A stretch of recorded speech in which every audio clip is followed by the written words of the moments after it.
When this boy arrives at the Empire's finest academy with his parents to apply, they don't even make it to the entrance. Two noble brats immediately block their path, sneering that commoners have no place at Arcanist Academy. And just to provoke something, they shove his mother so hard she falls to the ground. Lewis is ready to snap right there and teach them a lesson, but his parents stop him. They tell him to focus on the entrance exam, not waste everything on a fight. So he holds back. Seeing no reaction, the bullies look disappointed. They were hoping for an excuse to beat up a commoner for fun, but that chance slips away. What they don't know is that deep down, Louis makes a promise to himself. Once he gets into the academy, he's gonna make those nobles pay. Without wasting another second, he heads straight to the exam site. Thousands of applicants are already there, and most of them are older than him. But honestly, that doesn't bother him at all. Then the principal appears and announces the start of the entrance exam. The first test is to climb the stairs guarded by the seniors of the academy. The first exam passes are placed behind these guards, and only a total of 1,000 applicants will pass. The exam works on a first-come, first-served basis, and once the passes run out, the exam will end. With that, he begins the exam. Every kid starts running up the stairs, thinking this test will be a piece of cake. But suddenly, a very evil senior stands up and introduces everyone to hell. He releases something dark, something red, which bursts throughout the applicants' bodies, terrifying them and sending many to the ground, their numbers echoing in the air with disqualified branded across them. The other kids behind them are confused, not understanding what just happened. But our boy knows exactly what it is. In the middle of the chaos, our hero walks forward and tells everyone that what just happened wasn't an attack. The senior only released his aura to intimidate them. Anyone weak-minded or weak-willed would stumble because of fear. The senior instantly notices our boy, recognizing that he is different, that he has some backbone. But there are still plenty of talented people out there, and the senior doesn't want a commoner mixing with them. Our boy immediately dislikes this bully. The senior says that since a commoner is here, he will make him feel it. He unleashes another part of his aura, bigger and even scarier this time. Weak-willed applicants feel the pain and fear, but for Lewis, it's nothing. He stands on the stairs, smirking at the senior, thinking that this killing intent is weak, enough to scare ordinary people, but for him, who has seen the cruelty of the world and trained hard, it is nothing. Our boy then unleashes his martial arts and rushes up the stairs, countering the senior's terrifying aura with his own strong-minded abilities. Anger burns in him because he wants to show the nobles what true killing intent looks like. He flies straight toward the senior, making a punch-like gesture as every other applicant watches in shock and horror. Even the senior is confused that a commoner can bypass his aura. But right before reaching his face, Louis stops his punch and notices that the senior is now sweating. All the people gasp, amazed that the boy is only 13 or 14, yet he possesses so much power that he not only withstands the senior's killing intent, but even throws a punch at him, all without using any magic. Our hero doesn't care about their astonishment. He passes by the senior and grabs his exam pass, muttering that he is just too tired of all this. The senior does not take kindly to the disrespect. He immediately becomes enraged and throws another punch at Louis, but at the very last moment, Louis blocks it again, leaving the senior both scared and confused. A mere commoner has blocked his smash without even touching magic. Just then, the principal intervenes. He announces that our hero is the first to pass the exam and reminds everyone that at this academy, all students are treated equally, whether noble or commoner. They are all humans first, before anything else. Hearing this, the senior bows, and even Louis nods in acknowledgement. The principal then marches up to Louis and congratulates him. Suddenly he notices our hero's hair color. He mentions that it is quite concerning, though he refuses to reveal exactly why. Louis does not like what he hears, and he feels a sharp sense of alarm. Still, he composes himself and asks the principal what he means. The principal cuts him off and leans closer with a stern look, saying that if our hero is admitted, he will personally prepare a magic potion to hide his unique traits. Our hero does not fully understand this, and for a moment he suspects the principal might be trying to test or unsettle him. He steadies himself again and decides he will deal with that later. Right now, he needs to focus on the second test. With that, our hero walks away, leaving the principal behind. The noble he defeated earlier stands nearby, burning with anger. It is the first time the principal has ever stepped into an exam like that, and he did it to protect a commoner. The noble swears he will take revenge for the humiliation Louis caused him. Soon, everyone who passes the first test is led to the second training ground, an indoor arena. Out of 20,000 examinees, only 1,000 remain, and most of them are nobles who received elite training. Almost no commoners are left. Louis walks behind the group when someone suddenly bumps into him. It is another noble bully. He sneers and says no one will help our hero next time, and he throws in an elitist insult for good measure. Louis stays calm and shows no reaction. The bully's lackey adds that if the principal had not stepped in earlier, our hero would have been disqualified. This time our hero responds. He calls the noble an idiot and says the Grandmaster Principal has far better judgment than low-level nobles like them. The bully does not like being spoken to that way and threatens to knock Louis out. Our hero only smirks, which makes the noble even angrier. The bully swings a punch at his face, but at the last second, Louis moves. He executes a precise martial arts technique that sends a shock through the bully's body. He uses Meridian Severance, a spiral point strike that disrupts the body's flow, and the noble is sent flying away like a stupid parrot. The other bullies rush to their fallen friend, and the scene quickly draws everyone's attention. The noble who was just beaten struggles to stand. He realizes he cannot feel his arm, and the rest of his body barely responds. Panic fills his face. He accuses our hero of using poison and threatens to report him to the authorities right away. Louis calmly calls him foolish and says he did not use any poison at all. He only used martial arts. The truth is, our hero has been holding back because he promised his mother he would not cause trouble. Still, he has limits. Anyone who bullies him will face the same outcome, or even worse. Our hero believes in one simple rule. If someone dares to hit another person, they must be ready to get hit back. He raises his fist to strike again, but someone suddenly grabs his arm and stops him. It is the cool golden boy, Lord Kane, and he argues that since they are still in the middle of the exam, they need to behave. If Louis keeps fighting, he will be disqualified. Those words snap our hero back to reality. He pulls his hand free from Kane's grip and shoots him an annoyed look before turning away. Kane then faces the shouting bullies. He gives them a cold, warning stare and tells them to be quiet and back off. The bullies fall silent and retreat, though the hatred in their eyes remains. Louis watches Kane carefully, and he thinks Kane is just like the other nobles, using his status to control people. But Kane suddenly speaks and says our hero is strong and brave. He even suggests they should form a team if Louis is willing. Before Louis can respond, a group of girls rushes toward Kane, begging him to team up with them because they admire him. Soon, even some boys crowd around him, acting like excited fans. Our hero keeps everything in mind, but he does not have much time to think. Suddenly, a light tornado forms in the center of the arena, and Principal Smith appears inside it. He announces that the second stage of the entrance exam is a power test. Before anyone can react, a strange glow burns on their chests. The applicants look down in confusion, unsure of what is happening. Kane quickly realizes it is an Earth attribute ability. In the next second, an intense heaviness crashes down on all of them. Their bodies feel like they are carrying massive weights. Many struggle to stay on their feet. Even Kane grits his teeth as he fights to stand upright. Then he notices something shocking. Someone is walking forward as if nothing is wrong. Kane forces himself to look ahead, and there he sees Louis calmly stepping onto the stage, ready for the next challenge. Principal Smith watches in surprise, but there is also clear satisfaction in his eyes. Once again, our hero is the first to move forward. Despite the pressure and the overwhelming weight, he walks as if nothing is holding him back. Even after 3 to 4 years of martial training, the pressure and pain are barely tolerable for most of the students, and even grow heavier with time. Kane feels the strain in his bones. So when he sees Louis standing there without formal training and without even shaking,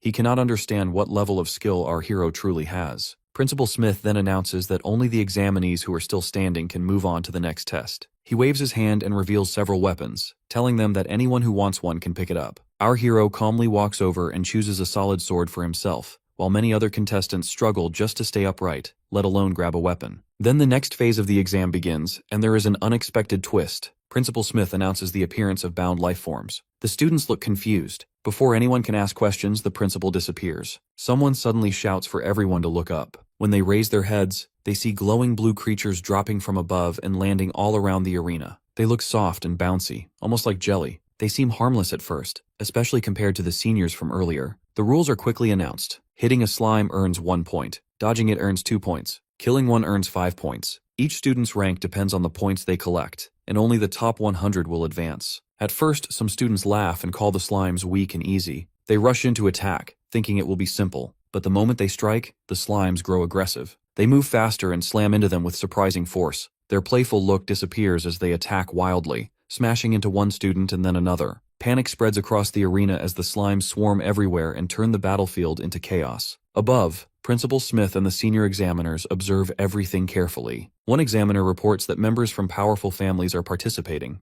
including talents connected to the Aranka family and the Durahan house. She also notes that there are some questionable individuals among the candidates, especially the boy who ranked first in the initial test. Principal Smith smiles and says he finds that one very interesting. However, the examiner adds that for a while now, Louis has not made a single move, and they worry he might fall behind. Other participants notice the same thing and assume he has finally given up, but that is not true. Just as a slime prepares to strike him, Louis stands calmly with his back slightly turned, fully aware of everything around him. Just as a slime is about to slam into him, our hero dodges within 2 seconds. It looks effortless, and everyone wonders how he moves so easily. The slime sparks with energy and launches another strike, this time with even more force, and several of them charge straight at him. The truth is, Lewis did not come to this exam unprepared. Before arriving, he trained in extreme conditions and even asked his friends to throw rocks at him. They did not want to hurt him, but he convinced them because he wanted to test a theory. In his previous life, he formed a hypothesis that if he trained his mind to rapidly send information from the parietal lobe to the cerebellum, he could instantly calculate attack paths and react without delay. If he could constantly calculate trajectories and respond in real time, he believed he could handle any attack. So he stood there while rocks flew at him,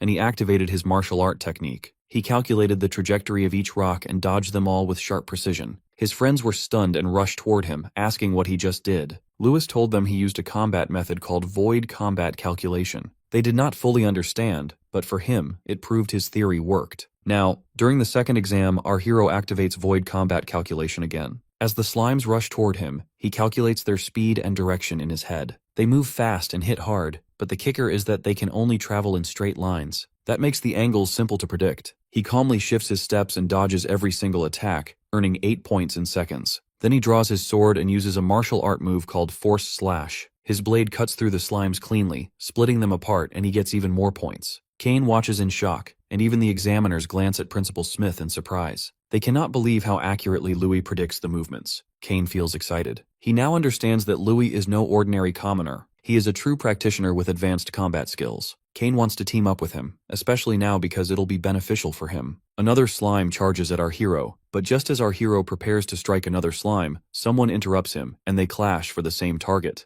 Louis frowns, thinking Kane is stealing his kill. Kane quickly explains that he is not stealing from our hero but from others, and then he properly introduces himself. He suggests they should gather points together. Lewis hesitates because trust is rare in this arena. Kane grins and says they should turn it into a competition and see who earns more points. This gets our hero attention, and he agrees, betting that the loser must do whatever the winner says. He then grips his sword and says he will show what he can really do. As they stand in the arena back to back, jealous nobles see a chance to eliminate the commoner while scoring points. One of them fires arrows at Louis. Lewis prepares to counter, but before anyone understands what happens, the arrows reach him. The crowd gasps, thinking he has been hit, but our hero stands still. The arrows never pierce him. He has caught all three with his bare hands. The bullies stare in disbelief. Kane immediately asks if he is all right, furious that they are fighting dirty. The archer feels insulted when Kane calls him disgraceful. He activates a magic technique called double arrow edge and fires again. Kane dodges and slices most of the arrows out of the air with his sword, but one slips through and speeds toward him, about to strike. Blood splatters as Kane watches in shock, fully expecting the arrow to pierce him. He braces himself for the impact, but it never comes. When he opens his eyes, he sees Louis standing in front of him, holding the arrow firmly in his hand and his hand oozing blood. Louis asks Kane to calm down because the attack was actually aimed at our hero all along. Up above, one of the examiners comments that the attack clearly carried malicious intent and asks Principal Smith if the bullies should be disqualified. Principal Smith calmly tells them to wait. He says the bullies will remove themselves soon enough. Besides, he wants to observe further and later address responsibility for what happened during the exam. He also asks the examiner to prepare healing potions because he has an inkling that Louis is about to break some bones. Our hero asks Kane if he has heard of baseball, but in this world, they obviously have not, but Louis wants to still show him. Another slime charges straight at our hero. He swings his sword like a bat, thunder flashing along the blade and smashes the slime hard. It flies toward the bullies and crashes into them. One of them takes the full hit, breaks his ribs, and falls off the stage. He is instantly disqualified. Lewis does not stop. He rushes toward the remaining bullies, who are still frozen in shock after seeing their leader taken out so easily. One of them turns too late.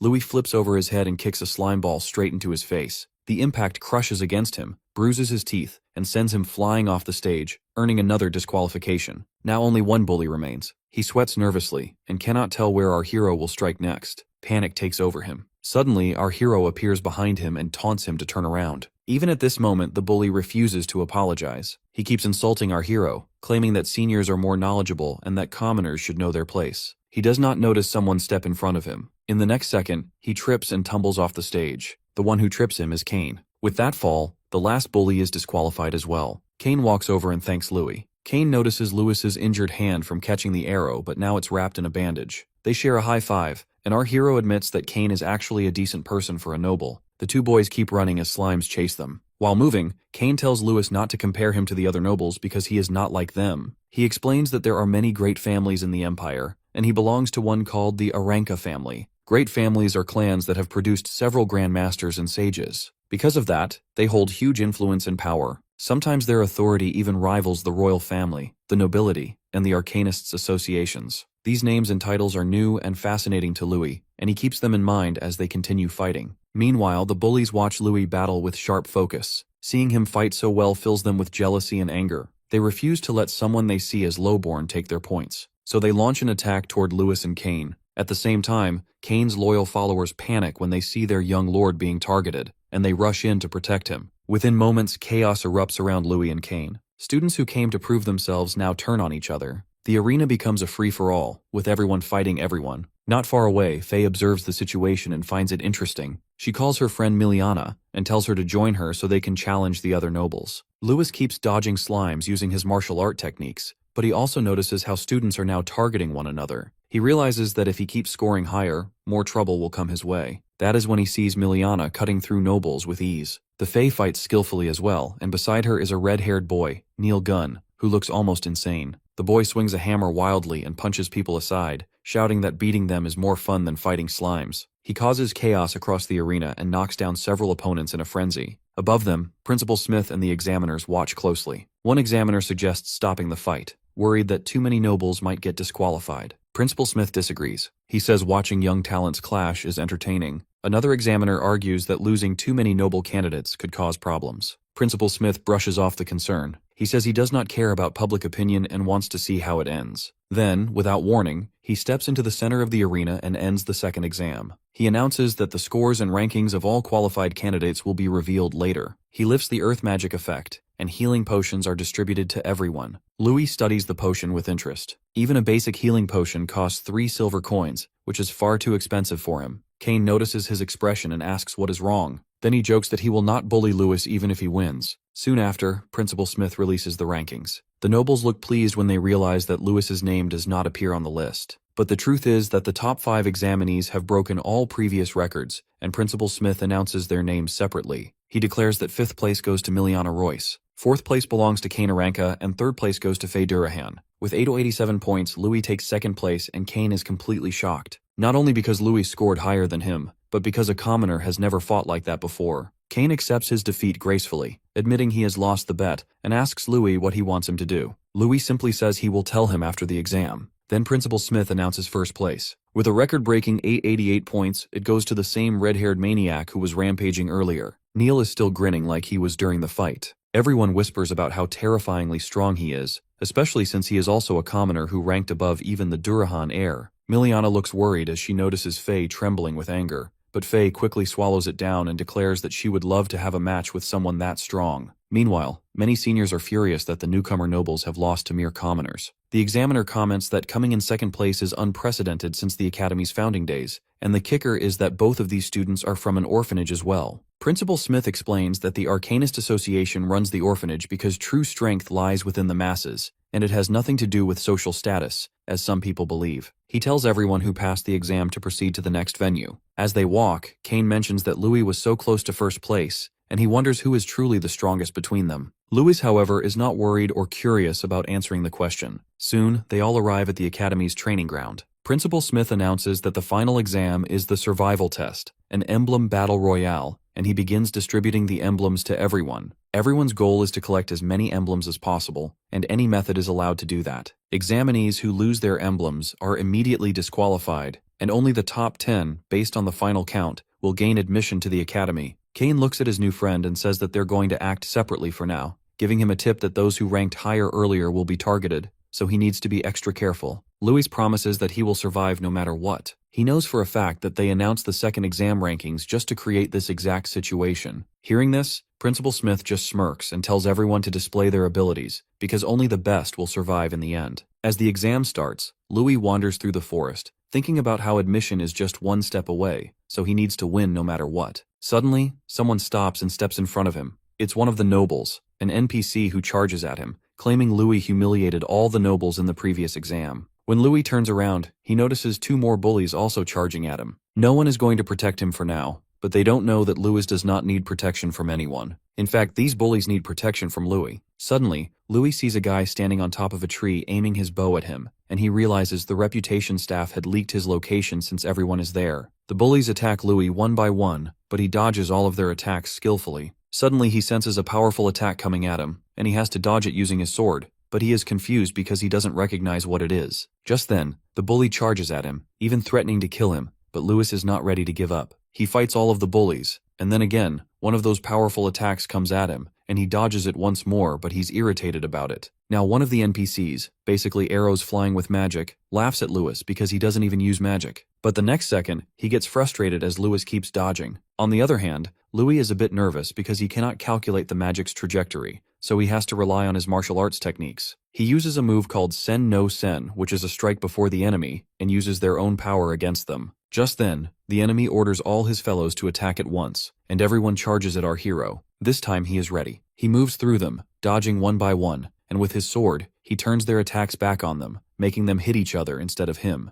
Even when a guy throws arrows with magic, Louis dodges at the last second, causing another bully to get struck instead. He tosses the injured bully like trash and uses a spear to hit the guy on top of the tree. One by one, he defeats all of them and collects their emblems, laughing at his victory. Still, one fighter urges his allies to attack again, but this time Cain takes his bow and makes him fall to the ground. Cain is sitting on the tree, casually watching our hero, noticing that he cannot use magic. The fighters are surprised because Cain shouldn't even be there, but he reveals he defeated all of them and forced them to reveal the attack plan. The bully keeps shouting, and Cain hits him in the head with the bow until he finally quiets down. Cain leaps from the tree, and Lewis remarks that he's safe. Cain says they're just low-level nobles with newly learned magic, so it was a piece of cake for him. He hands our hero the last emblem he had gathered, but then comes over and says that if this keeps happening, it will be too troublesome for Lewis and offers to help. Our hero declines, saying he will handle his problems himself. All of this is watched by Faye, who claps, honoring Lewis's integrity and honor. But she isn't here to chat. She goes straight to the point and asks our hero to fight her. Cain quickly tells Lewis that she is the granddaughter of the Grand Master of the Durahan family. Our hero asks Cain if he has ever fought her before. Cain hesitates for a moment and denies having any kind of friendship with her,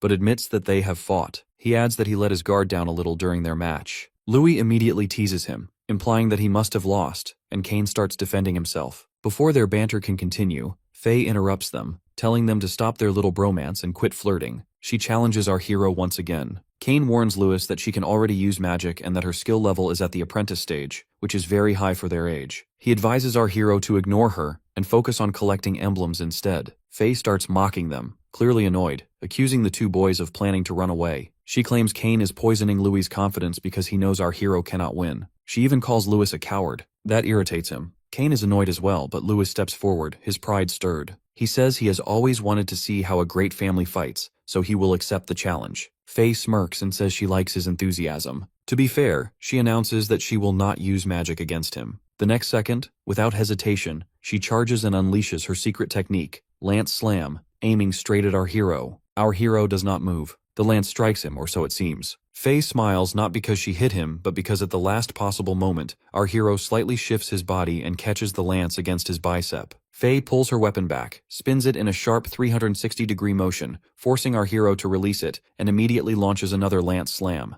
Once again, Lewis narrowly dodges the attack. Far away, the examiners watch the fight closely. They comment that it has been a long time since they have seen the Durahan family's spear techniques. They also note that Faye's speed and strength are impressive, calling her a true genius. However, the examiners note that Lewis is impressive as well, and they wager on how long he will last. One of them thinks he will lose quite soon. Then they turn to the principal, asking who he thinks will win. The principal honestly says that he likes the new boy, but he cannot beat Faye because a battle is a clash of body and will. Right now, our hero does not have much experience. Meanwhile, on the battleground, dust rises from the fight, and inside it, Faye lunges at our hero. He starts defending himself, dodging all her attacks. He finally finds an opening and strikes back at Faye, making her almost drop her spear. This irritates her, and our hero leaps over her head, landing behind her. She comments that she cannot believe he has dodged everything. Even Cain from the Aranka family could not handle that. But Louis does not find it difficult. If he observes carefully, everything becomes easy. Faye takes it upon herself, and with a challenge, launches her secret lance technique, Lance Crescent Fall, at Lewis. He instantly scans the attack, thinking that spear techniques include threats, sweeps, defense, and suppression, combined with reach, making it quite troublesome. Just as he faces a momentary difficulty, he also notices several weaknesses in using the spear. For example, vulnerability in close combat. All he needs to do is find the right time, get close to Faye, and attack. When he finds the moment, he launches an attack, but Faye instantly dodges. She rushes at him, declaring her family's lance has no weaknesses, and creates a tornado with her weapon. The examiners note that Faye truly has remarkable talent. Even the Durahan family's Grand Master learned this technique at age 16. Combining magic with spear techniques, Faye surpasses all her colleagues. The boys appear to have lost for now, but the truth is, our hero has some tricks up his sleeve as well. He uses sword net technique. Apparently, the other weakness of the spear technique is the high stamina consumption. If our hero keeps defending accurately, an opening will eventually appear. But what he doesn't realize is that his sword is breaking. It irritates Faye that Louis is still fighting. Finally, he finds an opening and launches an attack at Faye, but at that moment his sword breaks, confusing everyone. Faye even calls it impressive, because if his sword hadn't broken, he would have successfully executed a counterattack while Louis thinks his luck is terrible. Faye likely realizes that Louis is holding back, but he apologizes, saying it's a bad habit because he likes to observe before going all out. Now that he has observed everything, it's getting serious. Faye thinks they cannot continue fighting because his weapon is broken, but Louis is ready. He is better with his fists. They both prepare for the next move. Faye launches an attack at our hero, a spinning charge technique. Kane warns that if Louis takes it head-on, he will be seriously injured. But our hero, fully in his martial arts zone, successfully stops Faye's spear at the very last moment with his bare hands. The examiners watching from afar are confused because Faye's attack is supposed to have a defense-penetrating effect, yet nothing like that happens, and they cannot understand what the boy does to stop the spear so easily. Principal Smith is impressed and speechless, but Faye is not done yet. She uses her leg to strike and free her spear from his grip, taking hold of it again. She charges once more, this time unleashing a stronger attack that strikes from all sides at once. However, Louis is in a slowed, focused state, and with only his hands, he deflects every strike. Faye is confused, and Principal Smith is shocked because he realizes that our hero is countering the spear technique with a special method he has never seen before. The Durahan family's spinning spear technique is one of the most famous in their world, and stopping it like this means the boy is truly extraordinary. Finally, our hero attacks back, forcing Faye to step away.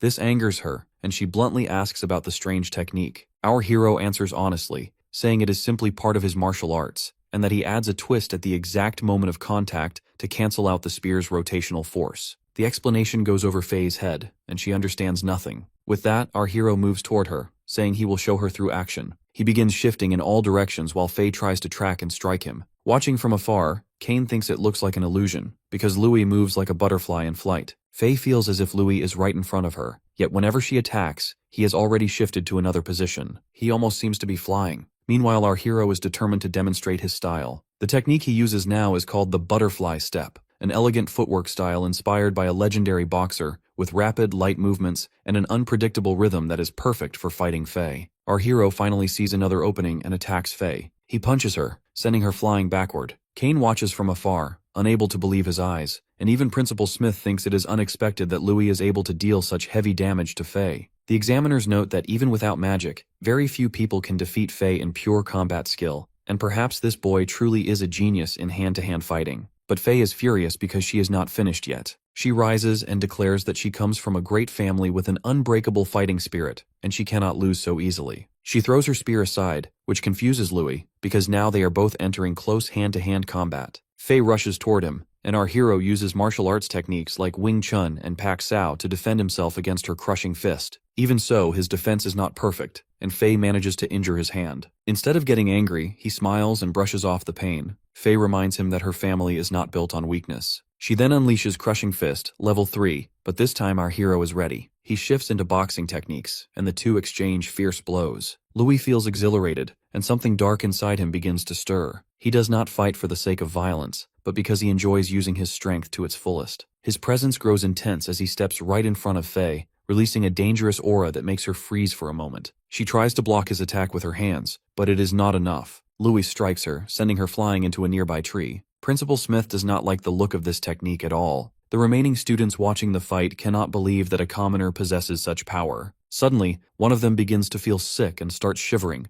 realizing that the sensation comes from the overwhelming aura our hero is releasing. These are the same bullies who conspired against our hero earlier, and they are furious because no one expected a commoner to be this powerful. The other boy, who was vomiting just moments ago, feels sick to his stomach as he thinks that they must eliminate our hero now. If the legend is true, then they cannot let him live. From a distance, they watch as Louis seems almost like a maniac, marching and running toward Faye, who is already injured and exhausted. She barely has time to defend herself before Louis throws another punch, sending her flying once again. He charges at her while she is still on the ground. It is clear that his power and speed are on a completely different level, and there is no way she can win in this state. He prepares to strike, and at the very last second, fearing for her life, she uses her magic martial arcane to protect herself and counterattack. The impact sends both of them flying apart. Suddenly, our hero returns to his calm and normal self. He looks down at his injured hands and silently reflects on the power of magic. Kane rushes over and asks if he is all right. Our hero answers that he is fine,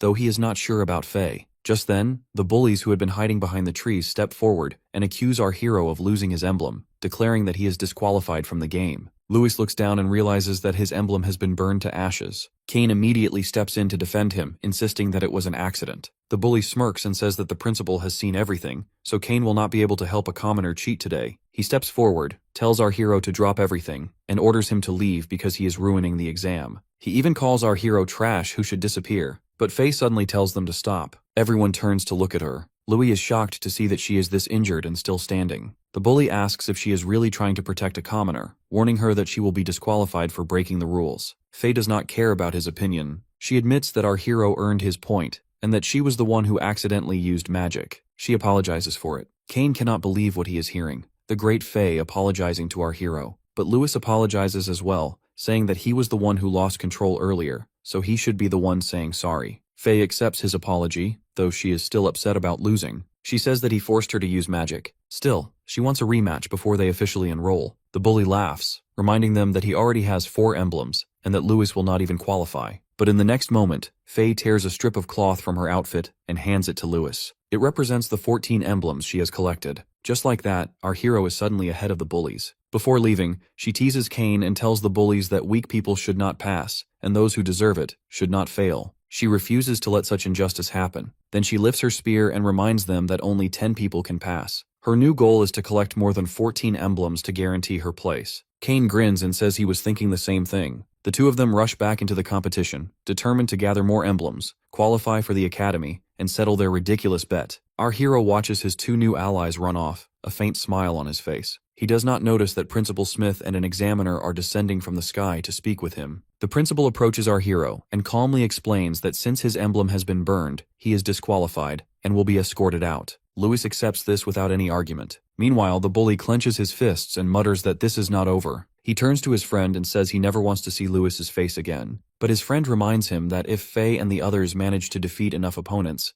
then Louis might still find a way to pass. The bully, however, is too consumed by hatred to think clearly. He begins to imagine that if an examinee were to die in an accident during the exam, it would not seem strange at all, especially if that examinee is a commoner. In that case, no one would care. His friend silently encourages the thought, remembering the terrifying sensation he felt earlier from our hero aura. He is convinced that what our hero carries inside him is not normal, that there is something dark hidden within him. Later, our hero hands over the collected emblems to the examiner, thinking about how his martial arts are certainly strong, but not that powerful in front of magic. He looks at the academy and reflects on the fact that he really wanted to come here to learn how to fuse martial arts and magic, but right now it seems quite difficult. Later, at night, he leaves, worrying about his clothes, which are ripped and dirty, and he thinks about how his mom is going to worry about him. He debates whether he should tell her the truth or just lie, when he doesn't notice a man in a hoodie passing by him. In the next second, as Louis is lost in thought, the hooded ninja attacks and stabs him from behind. Louis reacts quickly, kicking the attacker away. The ninja asks how he noticed, but Louis can smell the blood from far away, especially bloodlust. Suddenly, the ninja is joined by another friend, who mocks our hero for being too calm for someone about to die. Our hero notes that all these opponents look fairly skilled, so he needs to go all out, especially the one watching from afar, who looks particularly dangerous. Just then, the first ninja moves in to stab our hero, but once again, Louis is quick to dodge all of the stabbing attacks. He disarms the ninja, taking the dagger from his hand and causing him to fall to the ground. The ninja tries to kick Louis using a technique, but it fails as well, and he jumps back to regroup with his other friends. He comments on our hero's superhuman perception and advanced combat techniques, noting that it matches the intel he received. This makes our hero curious about what intel he is referring to, and the ninja admits that our hero's hand-to-hand combat is truly impressive, even at an apprentice level, but he is no match against magic. With that, the other ninjas form a formation and launch an attack using crossbows and wind magic. Louis is caught off guard and barely survives as arrows pierce the trees behind him. These are the same wind arrows that were used against him earlier at the battleground with the bullies. Realizing that things are getting serious, he uses a breathing technique that harnesses the ki within his body to enhance his physical strength and explosively awaken his latent abilities. He then unleashes immense power and speed, launching at the ninjas just as they fire another magical attack. He dodges the arrows so fast that the ninjas cannot see him. Louis is quick, kicking and rolling through the assault. Our hero is on a roll, until a ninja suddenly blocks his attack, sending a sharp jolt of pain through his hand.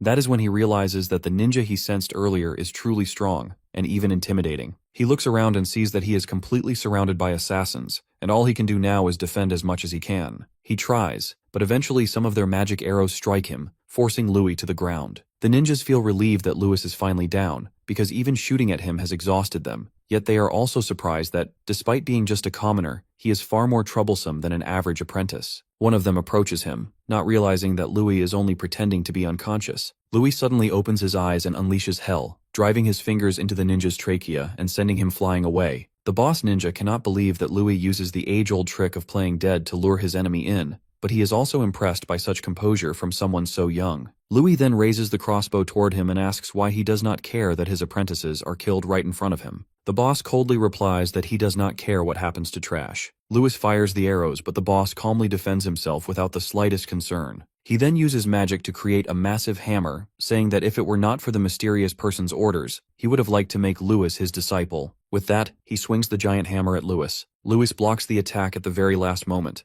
but the ninja still manages to send him flying away. While Louis is still in the air, the boss ninja flies up to him and once again strikes him with his magical hammer, sending him crashing violently into the ground. As he attacks, he declares that Louis's abilities surpass even those of an apprentice. But in the end, Louis is still just a beginner, and nothing compared to a high-ranked fighter like himself. As Louis lies on the ground, the assassin rushes toward him, but suddenly he senses that something is wrong. When the dust settles, he sees that Louis is already in a defensive stance. The sight shocks him, because the boy is still alive. Louis survives through sheer willpower and mental strength. He refuses to die here. The ninja, however, is determined to end his life. He forms a massive coffin-like rock, a martial arcane known as the Celestial Hammer, and hurls it at Louis. Terrified, Louis thinks about his family and his precious life. He thinks about how he wants to master magic, protect the people he loves, and change his fate no matter the cost. As these thoughts surge through him, something shifts deep inside him, and his aura begins to change. That same insane aura that emerged from him earlier begins to rise again. Instead of defending, Louis chooses to attack, forcing himself to believe that he will survive. His giant punch collides with the ninja's hammer, shocking the assassin with the sheer force behind it. A massive explosion erupts from the impact, and when the smoke clears, Louis is left on the ground, coughing. However, the ninja is not finished. He finds it strange, because it now feels as if he is fighting someone on equal footing. With Louis having unleashed his true power, the ninja finally understands why the mysterious person commissioned him to kill Louis. Still, he steps forward, approaches Louis, and raises his hammer, preparing to deliver the final blow. However, at the very last moment,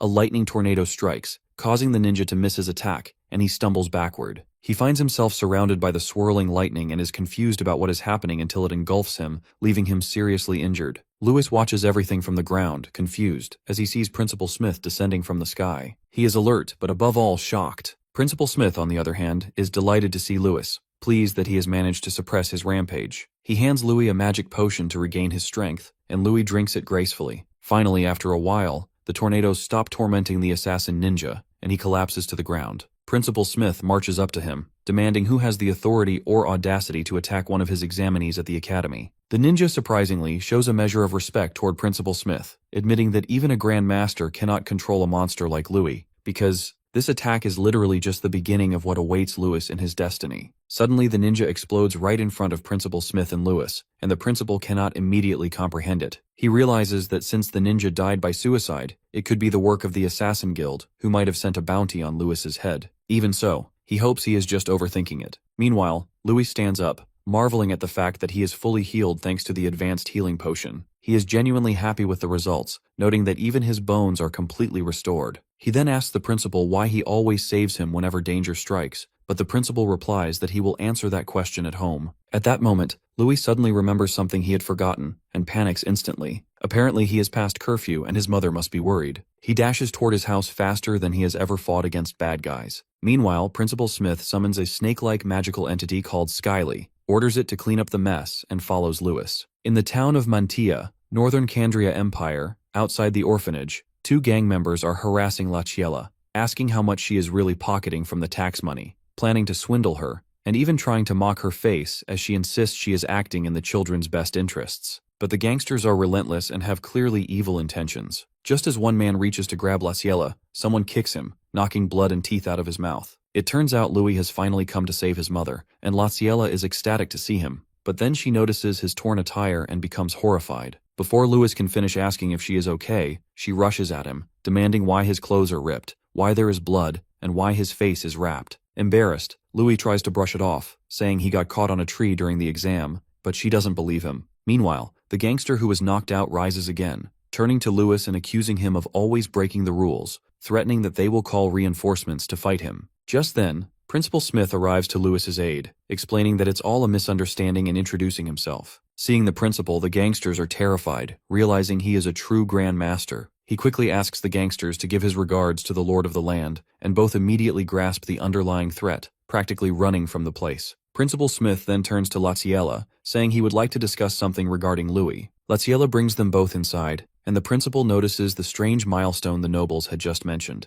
The remarkable thing is that it moves automatically without any magic. Upon closer inspection, he realizes that automatic devices are everywhere, from ceilings to floors. Even Laciella is delighted, saying she doesn't understand how Louis made everything, but she is glad because thanks to him, their lives have become much easier. She then remarks that for the principal to visit personally, Louis must have done something notable during the exam. Principal Smith finds it amusing because, on the contrary, Louis surpassed expectations beyond imagination, and he marvels at such talent, which he has only seen once before in the Gaia scriptures. Apparently, when humanity was under the tyrannical rule of monsters, only one genius emerged, guided by the goddess. He mastered the essence of the elements, created martial arcane techniques, and 5 years later, together with his companions, defeated the monsters, saving humanity from mass extinction. The commemorative day of this victory became the foundation of their calendar, later called Liberation Day, marking humanity's triumph. In the Gaia scriptures, this hero is called the first hero. Laciella marvels at the story,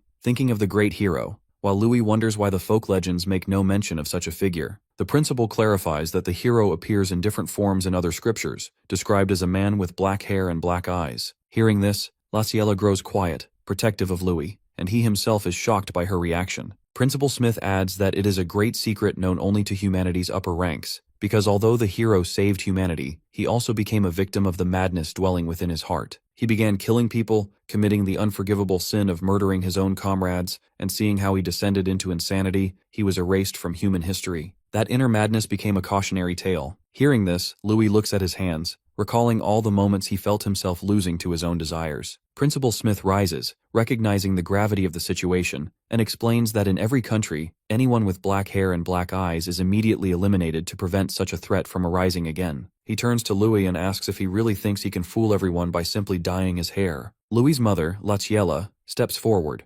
realizing the discussion is about her decision, and admits that she was the one who told Louis to dye his hair. She wasn't trying to hide him, but feared something terrible might happen, and personally guarantees that Louis is a good boy. Louis tells her to calm down, reasoning that if the principal intended to kill him, he would have done so already. He's here for a reason. Principal Smith smiles, impressed that a 13-year-old has resisted his inner madness and even tamed it, seeing in him the qualities of a new hero. Hearing this, Louis can't help but reflect on being considered a new hero. The principal explains that while the world seems peaceful, it's only surface level. Great darkness constantly lurks. Watching him in the exam hall, he thought legends were absurd and decided to personally guide Louis for humanity's sake. He throws an apple at Louis, who instinctively catches it without difficulty. Principal Smith adds that thanks to Faye and Kane's efforts, most of the examinees failed the final test, which means Louis passed. He personally welcomes him to the academy and offers to give him instruction under his guidance. Louis is stunned that such a grandmaster is placing his trust in him and asks if he would go insane like the legendary hero. Before he can finish, the principal snatches the apple from his hand and threatens that if that happens, he will personally end him as well. The next day, Louis is helping build a fence with his foster brother, who cannot believe that Louis actually received a personal invitation from Principal Smith. He keeps saying it's an incredible honor, but Louis knows there's more to it. Yesterday was partly a warning, though he doesn't say it aloud to avoid worrying his brother. His brother rambles on about tuition, uniforms, dormitory fees, and all the academy details, but Louis can't stop thinking about the first hero and what connection he might have to the legendary figure, considering he's just a simple noble boy. He remembers how easily the principal caught him, how he discovered the hair dye ruse, and how he threatened him. Louis wonders how much he can truly trust the principal's words. The previous night, while walking beside Principal Smith after their interaction, Louis had asked why he let his mother hear everything, knowing she would worry. The principal explained that she needed to know the truth, otherwise she would only be a burden on his path. Louis bristles at the word burden, but the principal, serious, warns that when his true identity is revealed, his whole family could be in danger. As a mother, she must understand and grow stronger, letting him face the real trials that are just beginning. With that, the principal flies away. Louis reflects and realizes the principal is right. He needs to get stronger for everyone's sake. Soon, many children run toward Louis, laughing and happy. A small girl, Lana, hugs him tightly, crying, and asks if he will visit them. Louis reassures her he will, promising to return regularly and even bring some of them home during longer breaks.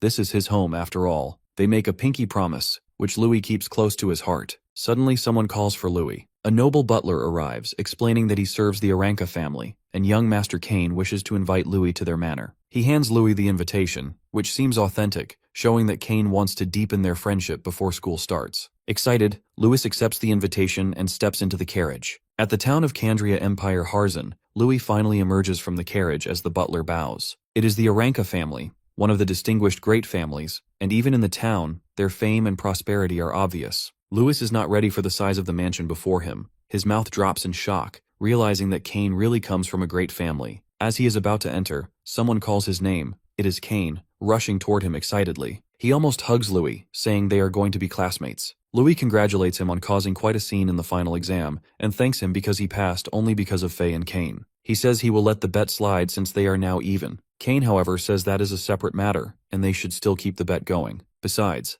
Louis already has the ability to pass. And the best part is he has Faye's seal of approval, which is rare. As they enter the house, the maids bow to Kane and Louis. Kane explains that since they couldn't really fight during the exam, he wants them to spar before school starts so they can get acquainted. He also says that since Louis wants to ask about the academy and maths beforehand, they can help with that. Louis likes the idea, but someone interrupts. The person is Kane's mother, standing on the stairs, clearly angry about who is with her son. Kane tries to protect Louis, saying he is his friend, but before he can explain, his mother silences him with a menacing look, and Kane is floored. She marches down the stairs, hurling insults at Louis, saying she always advised Kane to choose the right friends, and that the gates of the Aranka family are not for just anyone. A commoner like Louis is unworthy of being Kane's friend, an insult to their family. She says Louis should train, aim to become strong, and not hang out with poor commoners. Kane is beyond embarrassed as Louis hears the insults directly. Before he can respond, she approaches Louis, asking his purpose in approaching her son. She insults him, asking if he wants money or power, and then takes out her ring, saying it is worth a ton of gold coins and could let him live comfortably his whole life. She throws it at his feet in an insulting manner and tells him to pick it up and go home. Seeing this, Kane is embarrassed and speaks up, asking her to stop insulting his friend. He apologizes to Louis, but then he sees Louis crouching down to pick up the ring. Louis says he became friends with Kane because he recognized his ability, and if his mother thinks Kane's ability is worth so little, she should be ashamed of belittling her own son. Kane cannot believe how Louis turned his mother's words against her, and she is furious, screaming at the servants to throw Louis out of the palace. The servants rush to grab Louis, but Kane tries to stop them, arguing that Louis is even more talented than him. He reminds his mother that Louis broke past records in the exam and even beat Faye, but his mother does not believe him.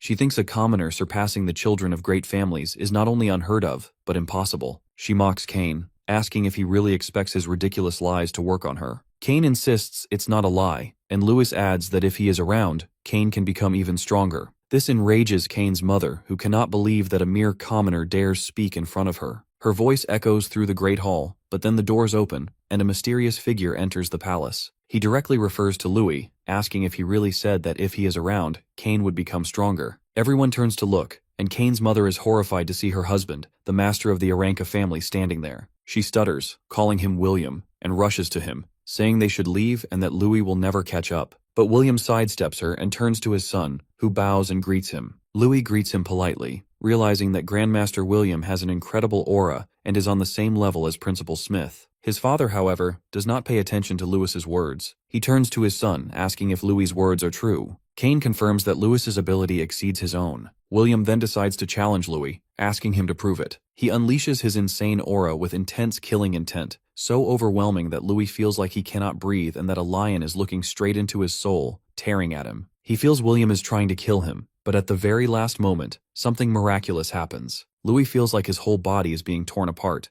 but thankfully he manages to resist William's willpower with his own aura. His hidden strength surprises everyone. He never expected this level of power from a literal Grand Master. However, thanks to years of constantly hunting monsters, he has built enough resistance against powerful killing intent. If this is only the beginning, then there is certainly more to come. With that, Louis gathers his aura and releases it from his body with such force that William is slightly shocked. In William's eyes, Louis now looks like a terrifying dragon standing before his lion. The lion and the dragon face each other until they finally clash. Kane cannot believe the power his friend is showing. As it turns out, Louis manages to withstand the confrontation, but in the end he bows in front of William out of exhaustion. Kane rushes to his side and asks if he is okay, and Louis laughs it off. This moment finally makes William look at him more seriously. William asks him why he seeks strength. Louis answers honestly that he wants to protect his family. Without saying another word, William turns to leave. As he walks away, he tells his son that his willpower is weak and that he needs to learn a few things from Louis. Hearing this, Kane's mother cannot believe what her husband just said. She rushes after him, asking him to change his opinion, but William dismisses her completely. Seeing how terrified his mother is of her husband, Kane feels a bit of pity for her, but he pushes the thought aside. He then turns to Louis and says they should go to the training ground and begin their fun. At the training ground, Kane apologizes for his mother's behavior and for his parents' actions,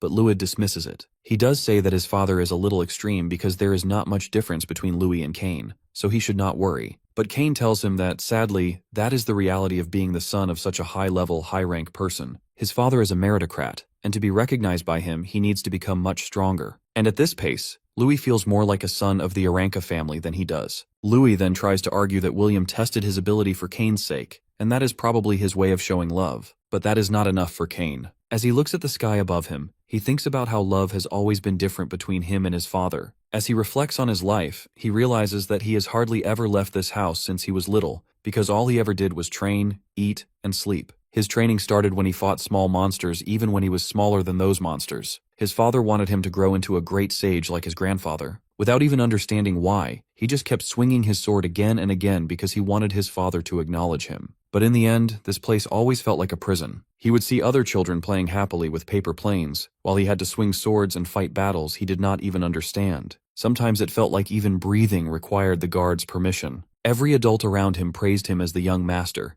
but to him it felt like chains tightening around his neck. The tighter those chains became, the more he wanted to resist them. He wanted to sing and fly freely like a bird crossing the continent. But sadly, that dream might belong to another life. In this life, he feels too weak to stand up to his father, let alone challenge him. So all he can do for now is follow his father's expectations and grow stronger by swinging his sword, because that is the only way he believes he can eventually break those chains. Besides, his father is also a graduate of the academy he will soon attend. Kane wants to enter the academy, become stronger, and finally gain the freedom to live his own life. As he finishes speaking, he pulls out his sword and points it toward Louis. He says that he is counting on him to help him become the best, and Louis accepts the challenge instantly. On the other hand, William watches Kane and Louis fighting from afar, and he asks his butler about the investigation he had asked him to conduct earlier. The butler informs him that Louis is definitely not an ordinary boy, because according to his intelligence, during the exam he used mysterious combat techniques that no one has ever seen before. Not only did he break past records, but he was also the one who defeated Faye without using magic, while Faye herself had used magic. Moreover, he is held in high regard by the principal, who apparently even fought the Assassin Guild last night to protect Louis. Hearing this, William recognizes that Louis is no ordinary person and that he is quite the troublemaker. That is when his butler asks if he already knew about this and wonders why he permitted him to form a friendship with Kane.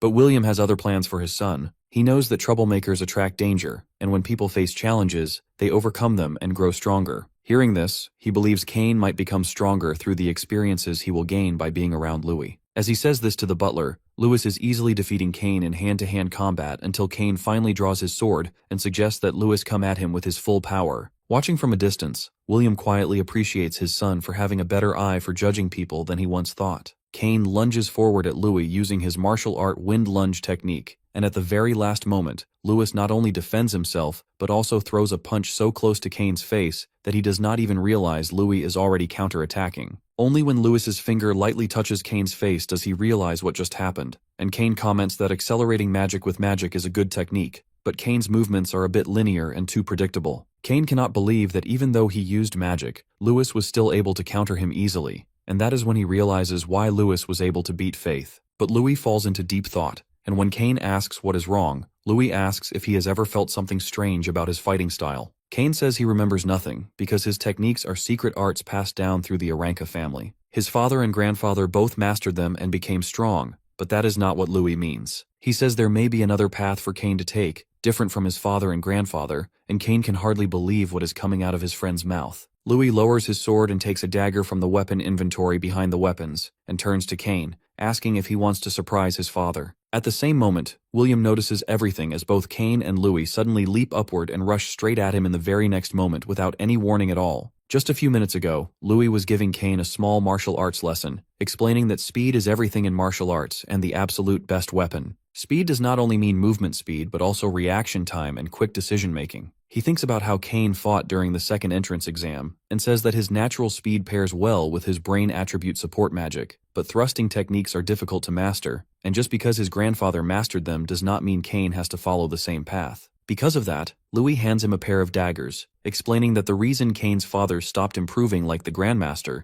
was because he limited his own talent by copying the same style. But Kane does not need to make the same mistake, and to fully use his talent he needs to change his combat style. Louis asks if he is ready for that, and Kane likes the idea, saying that Louis is different from other nobles, and that he will do anything to become free, even if that means learning new techniques. The two friends start laughing and even share cigarettes while talking about their plan to attack Kane's father to show Kane's ability and determination, and that is how they both ended up lunging forward at William. Kane uses his wind magic to accelerate, and both of them rush toward William. The butler is confused about why William is not reacting, but William tells him to stay quiet. Just as Kane is about to hit his father, William calmly blocks and dodges the attack. He does the same with Louis. Louis keeps attacking again and again, thinking that daggers are the fastest and most maneuverable weapons, and he wants to use that advantage to the fullest. Combined with his skill and his butterfly step technique, he tries to exceed his opponent's reaction time and release maximum attack power in the shortest time. William is slightly surprised when he sees Louis using the butterfly step, but he quickly defends himself and dodges every attack. Meanwhile, Kane uses his wind magic to leap into the air again and attacks William from the other side. Kane feels that his body is lighter while using daggers, almost like he is a bird. He not only likes his new weapon, but he loves how the fusion of daggers, combat techniques, and wind magic gives him power and excitement. While fighting, he even says that he has finally found his own martial arts path.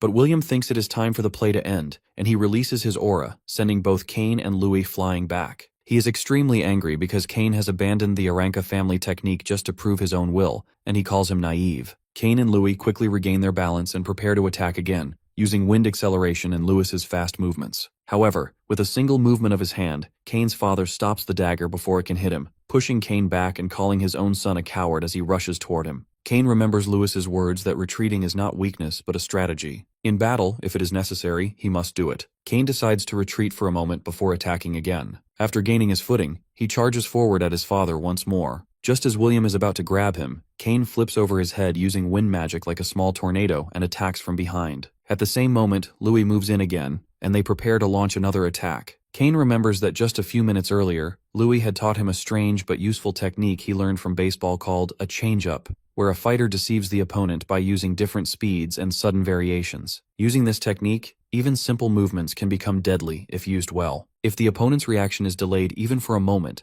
they can be overwhelmed by maximizing the dagger's strength with speed. That is exactly the technique both boys are using right now, but William is ready for it once again. He blocks Kane's attack, thinking it is a low strike with no real meaning. But at the last moment, using his speed, Kane deceives him, and his weapon ends up just a few centimeters away from William. William is shocked by what his son has just done. On the other hand, Louis feels proud of his friend and prepares to attack as well. But William suddenly announces that the fun is over for today. He turns to Kane, who is sweating, and begins to leave, telling him not to disgrace the Aranka family name. Kane thinks that this is good enough, because his father did not reject the idea of him using daggers. As William leaves, the butler follows behind him. William thinks about how the boys used consecutive close-range strikes with daggers and quick retreat tactics. The possibility of such a fighting style is quite interesting. For a grandmaster like him to learn something from children is surprising, and deep down he feels proud of his son, even though he does not say it out loud. On the other hand, Louis thinks it was a great chance to spar with a grandmaster, but he is a little sad that it ended so quickly. Kane, however, is extremely happy because his father recognized him for the first time. It is the best feeling he has ever had, and he wants to give Louis a present. He takes Louis to the Aranka family library. Louis is amazed when he sees the huge number of books. When he turns around, Kane is holding a box and hands it to him, saying that if it were not for Louis, he would not have found his path so quickly. When Louis looks inside, he sees gold and several valuable items. There are also rare books about magic that commoners rarely get to read, and studying them will definitely help him. Louis picks up one of the books and reads the title. They are Academy curriculum books, divided by year. They contain basic magic theory and minor attribute studies, as well as sections for both magic and martial arts. Kane explains that all new students must undergo the Magic Awakening ritual. Louis does not know what that is, so Kane tells him that it is a ritual where people sense the elements through the sacred statue of Gaia. He himself went through the ritual at the church temple, and even members of great families have to pay 10 gold coins for it. Louis is shocked by such a high price. 10 gold coins are equal to several years of living expenses for the orphanage. He quickly asks if he will need to pay for it at the academy, but Kane tells him that the ritual there is free,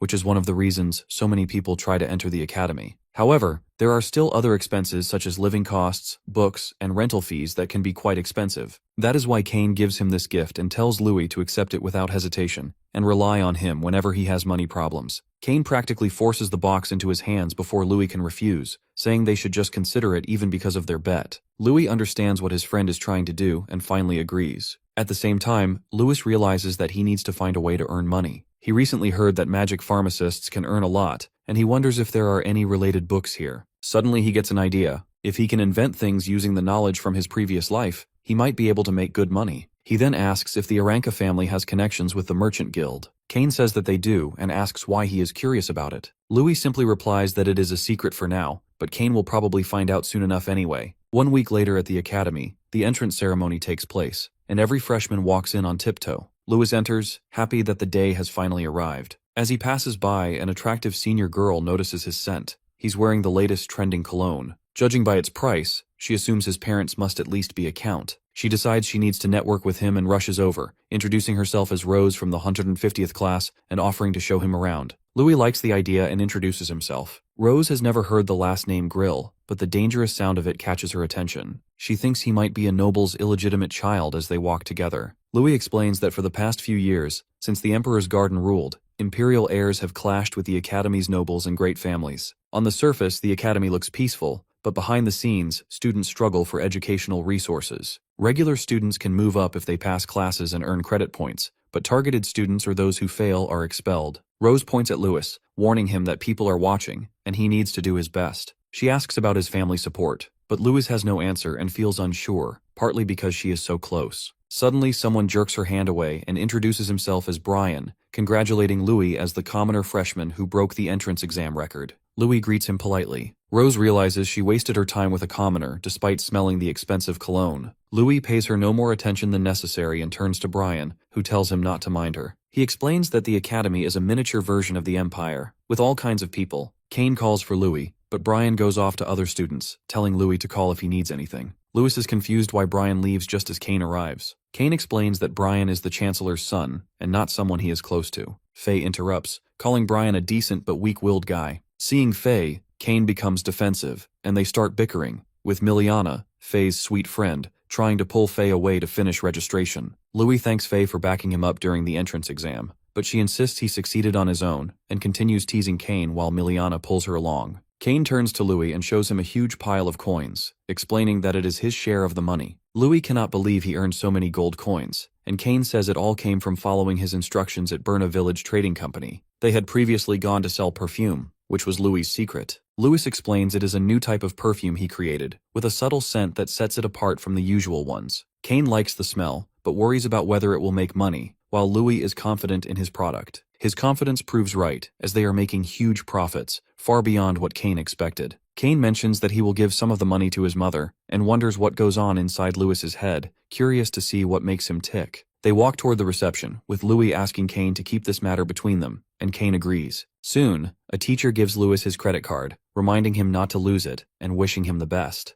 At registration, Louis hears people whispering about him, calling him shameless, and criticizing the school for allowing commoners to mingle. They talk about how he beat Faye and Shane and how the principal expelled other students because of him. Louis realizes that Sheath was expelled, and Kane explains that Sheath had hired the Assassin's Guild, and once the school discovered this, he was expelled immediately. Louis finally understands that Sheath was after him all along. Kane adds that Sheath has an older brother named Jess, whose actions are unpredictable, so Louis needs to stay close. Louis makes eye contact with Jess but feels neither worry nor anger, while Jess is excited, knowing the real fun is about to start, and planning to make Louis the worst student in the history of the Academy. At the Academy's Grand Hall, all the new students gather as the principal welcomes them, saying they should be proud of overcoming many hardships and making it into the Academy, but the truth is that this is only the beginning of their lives, and they need to keep studying hard and aim to truly become powerful. One day, many of them will find their own paths and become pillars of the empire. Next, he announces that the entrance exam speech will be given by the freshman representative, Neil Gunn, and asks him to come onto the stage. Neil marches up confidently, shocking every student, who are disgusted but also intrigued because he took first place on the exam. His killing intent is insane, but he is not wearing anything at all. The examiners are horrified and want to stop him, but the principal intervenes. Neil turns to the freshmen, calling them morons and saying his goal is to beat every single one of them until they all die. The students are enraged, thinking he is arrogant, believing first place does not give him the right to treat them like that. Neil tells them to shut up, and they all remain silent, knowing they are weaklings. Seeing how problematic Neil is, the examiners worry about his future and how they will teach such a child, even considering quitting. Neil then throws his hammer from the stage at someone, declaring his real opponent is him. As the hammer lands in front of Louis, Neil jumps onto it like an insane master, saying they are going to have a legendary battle. Kane immediately steps in, protective and panicked, positioning himself between Neil and Lewis, reminding Neil that the entrance exam is still ongoing and that he needs to behave and stay away from his friend. Neil taunts Kane, mocking him for being scared and comparing him to other nobles, calling them all weak and pale. Kane is furious, anger rising as he prepares to throw a punch, but Louis intervenes, stopping him and urging him to calm down. Neil then calls them both cowards and claims he does not mind taking them on, clearly provoking them. Brian arrives, trying to mediate, pointing out that he is one of the most talented commoners and urging Kane and Louis to get along for their own good, warning that selfishness will make it impossible to survive at the academy. Neil ignores him, telling him to get lost and dismissing him as unimportant. Brian feels embarrassed, Kane is amused, and Lewis is confused about why Brian is putting up with Neil and defending him. Around them, students gossip, shocked that a commoner like Brian would be treated so rudely. Kane grins at the embarrassment. Neil takes the bait, threatening to smash Brian's head, but the teacher stops him, reminding him that student-on-student fighting is prohibited except during supervised classes, tests, or official tournaments, and any violation leads to immediate expulsion. Neil's demeanor shifts. He becomes slightly embarrassed, realizing no one wants to be expelled from a serious university. He backs off, deferring the fight for now, though the threat between him and Lewis remains. The teacher concludes the entrance ceremony, announcing that students are free for the rest of the day and classes start tomorrow. Lewis is confused about why Neil suddenly targeted him, and Kane tries to blame Faye, dragging her into the argument. Faye resists, striking Kane and pointing out that their near expulsion was partly her fault, as she fought Neil during the final exam. The match ended in a draw, though rumors claim Neil lost to Lewis, fueling his desire for revenge. Faye feels relieved that Louis is safe, and that the brawl turned out well, while Louis assures her it is no problem. They are on very good terms, but then Kane drags Louis away, warning him that everyone is watching, and indeed, students are staring at them, making it clear they are already widely disliked. Later, Kane and Lewis go to the academy shop, and Lewis is shocked by the prices of everything because they are so expensive. The girl seller says it's not so bad, pointing out that a fluffy feather pillow is only 30 silver coins, but even that seems too expensive. She shows even pricier pillows, and Louis slaps his forehead in disbelief at how costly everything is. Kane tells him it's still on the cheaper side because he will need daily necessities, so he should splurge on himself once in a while. Lewis immediately realizes the power of money and credits. He secretly uses some savings to buy the cheapest new life starter set for 100 silver coins, and the girl agrees. He is happy and relieved that he made money with the perfume beforehand, because otherwise he would have been doomed, and now he plans to send the rest of the money to the orphanage. He notices the magic potions, essential for cleaning, and thinks about finding more ways to earn. For now, he sees Faye and Miliana walking, talking about heading to the dorm, with Faye asking Miliana about her magic awakening ritual tomorrow. Louis looks at the bags in front of them and in their hands, realizing how much money they spent on his packages, and thinks about how hard his family needs to work at the dorm. He searches for room 60, hoping he is not stuck with a thug, when he notices someone blocking him by throwing a futon right in front of him. He looks into the room and sees a group of boys bullying a freshman, saying it is in his best interest to do whatever they demand. They corner the boy who looks bored and nonchalant, even when one bully grabs him. However, someone taps the bully's hand, sending shockwaves through his arm. Louis warns him that doors are forbidden and asks if he is okay with being expelled. All the bullies turn toward him, insisting they haven't done anything wrong, except that he threw the first punch. One of them lunges at Louis, but he jerks his hand away, causing the bully's arm to strike a friend hard enough to knock him to the ground. Louis smirks, insisting he didn't hit anyone, while the punched boy cries, asking why his friend hit him, but the friend has no answer. Louis kicks, making another boy's leg jerk involuntarily, hitting a crouched friend in pain. The bully is confused. Louis punches the first boy in the chest, sending him backward into another friend. The bully still doesn't understand and begins blaming Louis, but Louis smirks, saying he did nothing and the boys only hurt each other. The bully claims Louis controlled their bodies, calling him a monster, which Louis hated. He struts toward him, but the bullied boy intervenes, asking Louis to leave the issue alone. Louis then threatens all the boys before sending them away, declaring they are free to go. The bullies flee, muttering weak threats at Louis. Afterward, Louis helps the freshman pick up his belongings and notices the name Kara Candace on the bedding. He tries small talk, but Kara disappears, showing extreme shyness, clearly the type to be bullied. Louis looks around, realizing how much has happened on his first day, and hoping nothing crazy occurs at the ritual tomorrow. Meanwhile, a few men tamper with the Great Hall, acting as thorns in Louis's path. The next day at the Great Hall, all the students and freshmen gather for the ceremony. Louis arrives with his roommate Kara, who still refuses to speak to him and does not say a single word. Louis looks at the gigantic statue standing in the middle of the hall, the statue of the goddess of this world. A priest stands at the foot of the statue, calling everyone's attention and introducing them to the goddess Gaia. He then begins telling the long history. Long ago, goddess Gaia created the world where humans and monsters could coexist. But after some time, the monsters began using their overwhelming natural power against humans. Soon the dragons ruled the sky, the behemoths ruled the land, and the krakens ruled the sea. Because of the brutal power struggles between these mighty monsters, the earth was covered in blood. Many humans were annihilated during this time at the hands of these monsters. Seeing what her world had become, the goddess Gaia grew enraged. As a result, she gave her blessing to humans who lacked magical power. Because of this blessing, humanity began to understand the essence of the four elements of the world: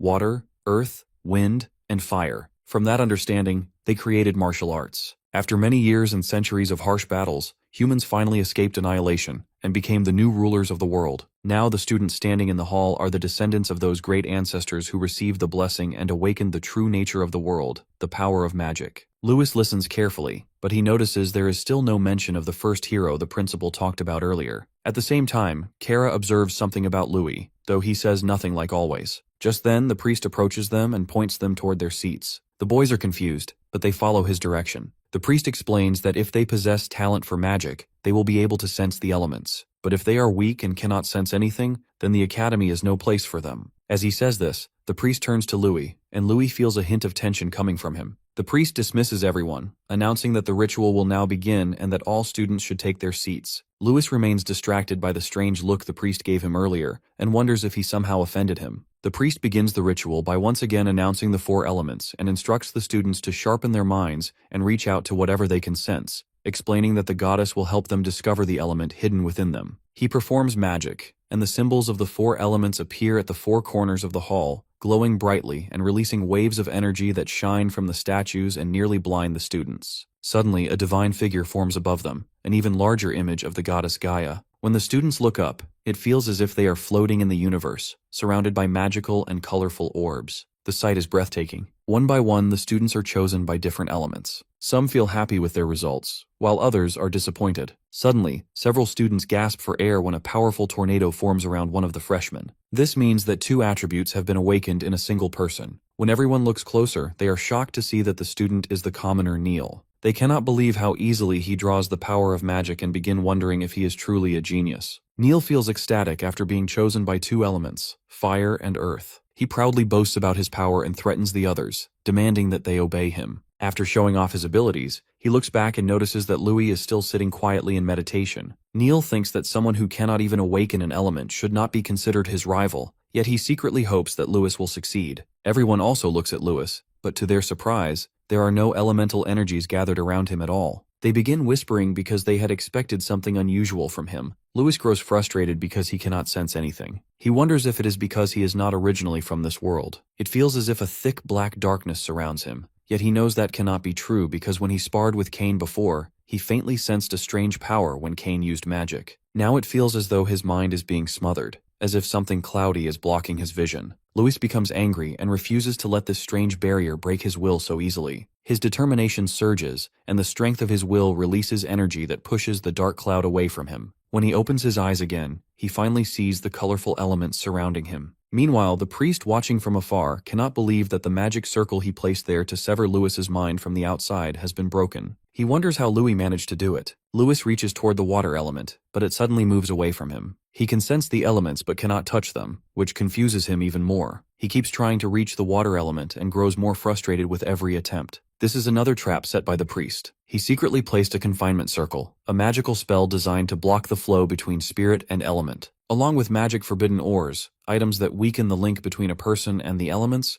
the priest planned that even if Louis could see the elements, he would never be able to interact with them. Apparently there are people around Louis who are determined to crush him at any cost. The priest blames Louis for making so many enemies so early. Since he has already offended them, one of those enemies approaches the priest with a small gift to sabotage Louis. The priest accepts it, and now hopes Louis will fall into despair before the ritual ends. After a while, the students begin leaving the hall because their rituals are finished. They talk and gossip about Louis, saying he only acted tough earlier but cannot even awaken a simple element and must be a weakling. At that moment, Kara notices something and points toward Louis, then toward the floor. He speaks his first words, warning that there is a trap set there. When Louis looks down, he realizes Kara is right. He punches the mat and destroys it, revealing an orb hidden underneath. Kara turns and leaves, telling him to hurry. Louis smiles at him but feels confused about why someone would do this and whether it was just a coincidence. When he glances at the priest, he begins to think it may not be a coincidence after all. Still, he pushes the thought aside because now the real moment begins. Louis stands up and allows the elements to sense him. Suddenly, the orbs around the students rush toward Louis and form a vortex similar to the one Neil created earlier. The students cannot understand what is happening with these commoners or why they are becoming so powerful. The priest is shocked, wondering how Louis awakened this power and bypassed the curse, because even a master should not be able to break through the confinement circle and the magic forbidden orbs. Suddenly, someone places a hand on his shoulder. When he turns around, he sees the principal staring at him angrily and ordering him to stand down and leave. The priest has no choice but to obey. As the students gather and whisper about why the principal is there, some believe he came to check on the commoner who could not awaken any elements, while others suspect there is some secret connection between the principal and Louis. No one truly knows. Meanwhile, the priest is furious and wonders why the principal had to appear and ruin his plan.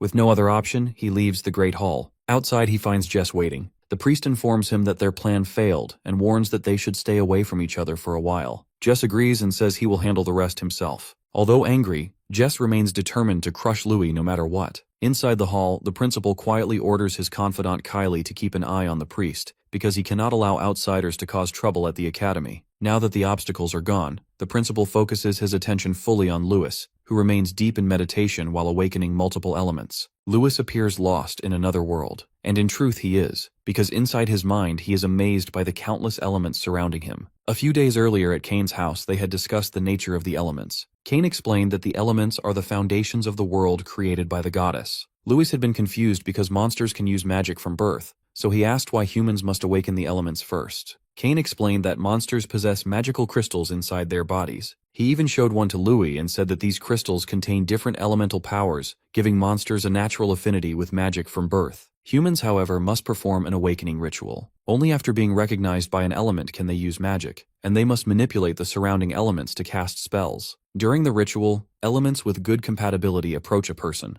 and once recognized, all that remains is to train the mind and body. Louis looked at the crystal and thought about how it seemed like a condensed form of the elements themselves. Cain explained that the entire world is made of elements, but humans simply cannot see them. Louis remembered that conversation now, and formed a hypothesis that the water element floating before him might suit him best. When he touches it, he suddenly feels everything at once, from the peaceful currents of the mermaids and sirens to the terrifying forces of Karakens. The immense energy surges through his body, bringing overwhelming pain. It feels as if the essence of the world itself is manifesting through the goddess's will, and Louis feels as though he is drowning in the power of the elements. The sensation becomes too much for him. Seeing Louis struggle so violently, the principal realizes the situation is dangerous. He quickly creates a goddess barrier around the entire hall, forming a protective shield. Gaia strengthens the shield, and the four corners representing the elements form a cage-like barrier around Louis as he struggles within the storm of power. The students trapped inside cannot see anything because of the blinding light, but they feel the overwhelming energy coming from Louis. They are frightened and confused, especially because the principal has sealed the boy inside the barrier. The principal holds the shield and shouts for Louis to calm down and not be swayed by the chaos around him.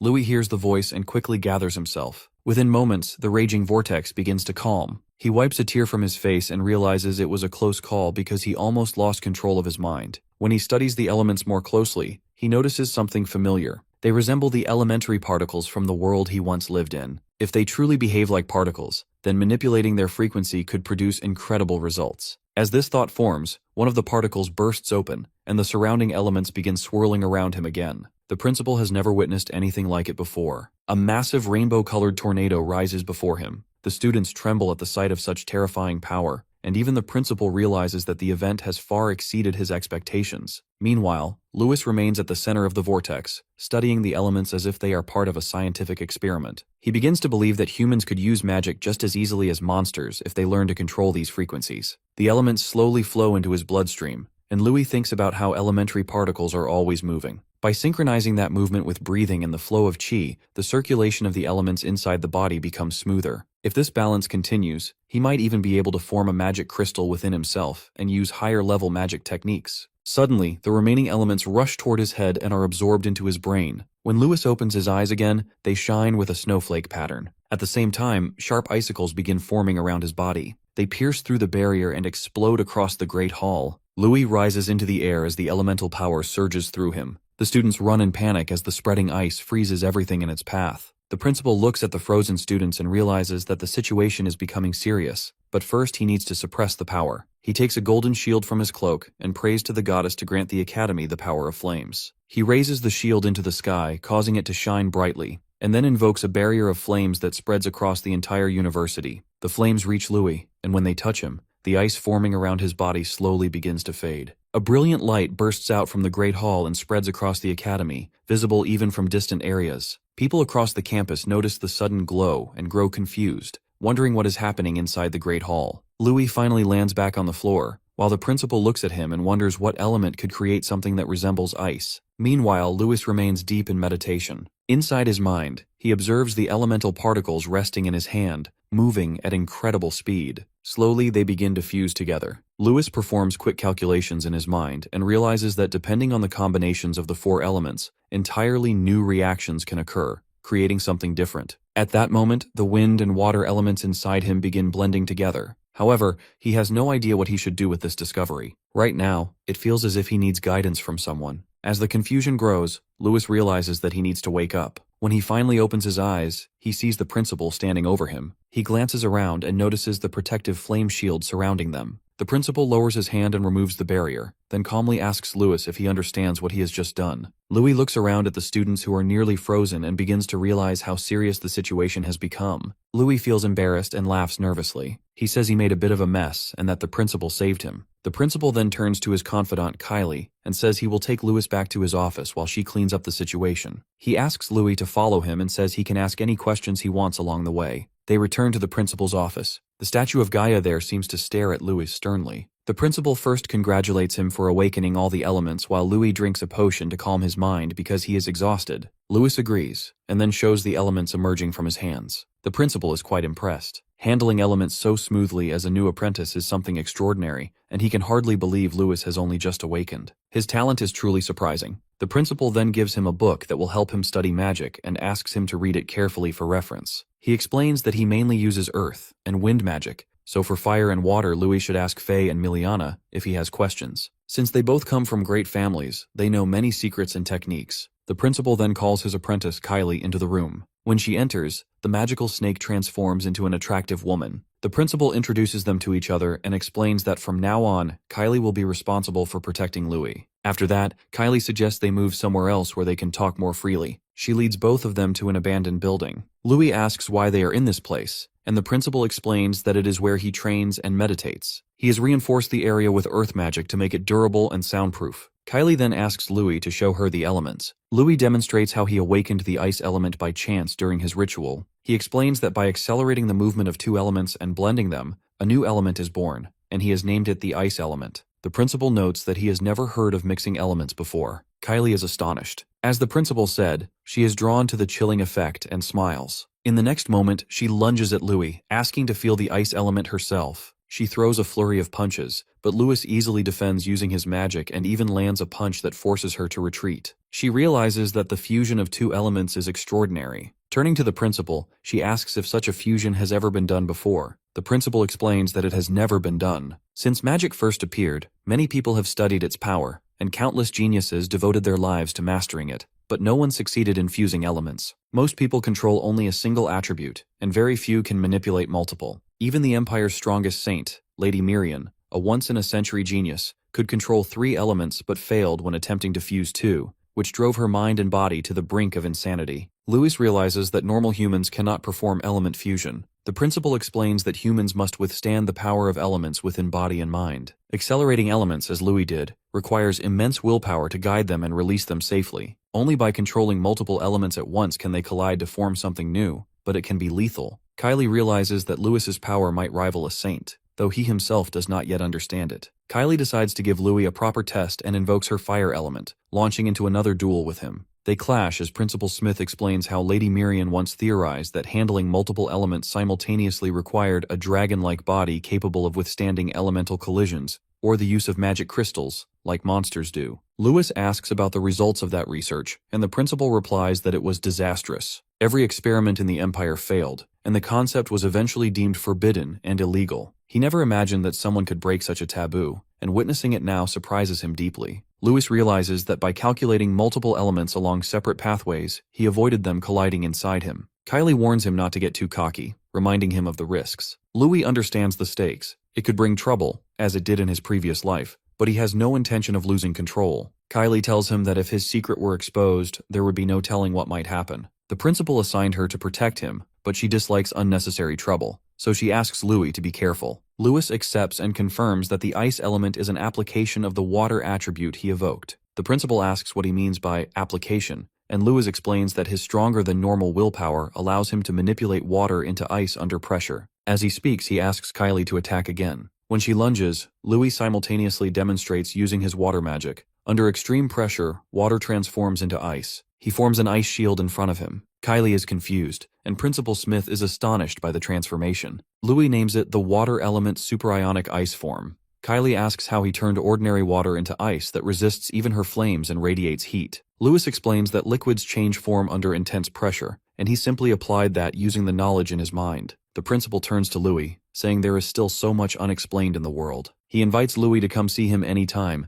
and promises to personally teach him how to use his powers properly. He even offers to give credit for any new discoveries Lewis makes. Lewis is thrilled by the idea. Kylie, on the other hand, looks nervous, and asks if the principal is truly going to protect Lewis, since what just happened has never been recorded or written in books, and could have been a coincidence. The principal explains that some magic in books is itself the result of coincidence, and he does not want to deny any possibilities. Kylie listens carefully, accepting her boss's commands. She knows our hero will be a high-maintenance student, and that she has a lot of work ahead, but she vows to do it anyway. She vanishes to attend to her other duties. The principal then offers our hero a mental recovery potion, saying it will restore energy for a while but warning him not to overuse it. Since classes begin tomorrow, he should head back and rest. Our hero drinks the potion, astonished that there are magical potions for the mind as well. Louis returns to his dormitory, still wide awake from the potion, and decides he might as well meditate until morning. When he enters, he notices Kara is still up and asks what he's doing, and if he's been waiting for him. Our hero appreciates it and thanks him personally, knowing Kara really saved him today. The principal had told him about a rare artifact in the hall and asked how our hero noticed it, but Kara doesn't answer and simply hands our hero a card for Gandis Trading Company. Lewis realizes now why Kara is so knowledgeable. Kara then quietly leaves, muttering thanks before closing the door. Our hero understands that Kara was just repaying him for being saved on the first day, and being a merchant's son, it's also good networking. The next morning at Candria Arcanist Training Hall, the students gather as their new physical training instructor, Derek, is introduced. Derek is there to teach fundamentals of martial arts, but he comes off as gross and creepy. Most students, male and female, feel intimidated or disgusted. Even Kane thinks the teacher is weird, but our hero is focused on his exceptionally toned body, eager to learn how to train both body and mind. Derek immediately notices our hero and moves in behind him at incredible speed.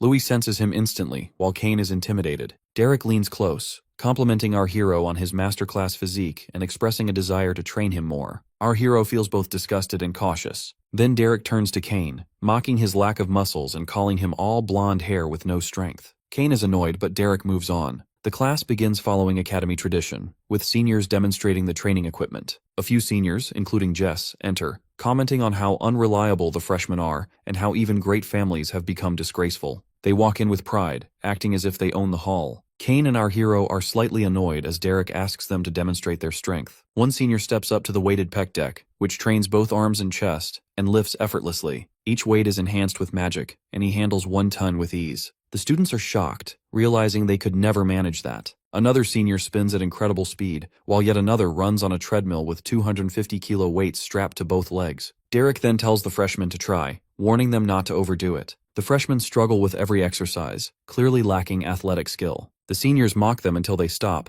but then they notice someone dominating the machines. It's our hero, working out as if it's a joke. He lifts 10 tons with ease, runs on the treadmill so fast it feels like it might explode, and spins so violently it seems like a tornado. The students are stunned, convinced it's impossible, and suspect he might be using enhancement drugs. On the other hand, Neil is in his own competition. Neil, however, is in a league of his own. He presses 15 tons of weight as if it means absolutely nothing. He straps on a 20-ton weight block and runs across the treadmill as though he is taking a casual stroll through a park. The other students can only stare in horror as they watch him train like a monster in human form. Once he finishes his set, he drops the massive weight right in front of Louis with a deafening crash, making his intentions painfully obvious. In Neil's mind, this proves that he wins simply because he is stronger than everyone else. He looks straight at Louis and tells him to forget everyone around them, so the two of them can finally settle the tension between them once and for all. The problem is that Louis does not even see this as a rivalry. The only thing he sees is Neil's oversized ego and his desperate need to prove that he is the strongest student in the academy. Ironically, that thought alone irritates Louis even more. He rubs his forehead in exhaustion, already tired of how much Neil assumes about him. It is only their first day at the academy, and all they are doing right now is basic physical training.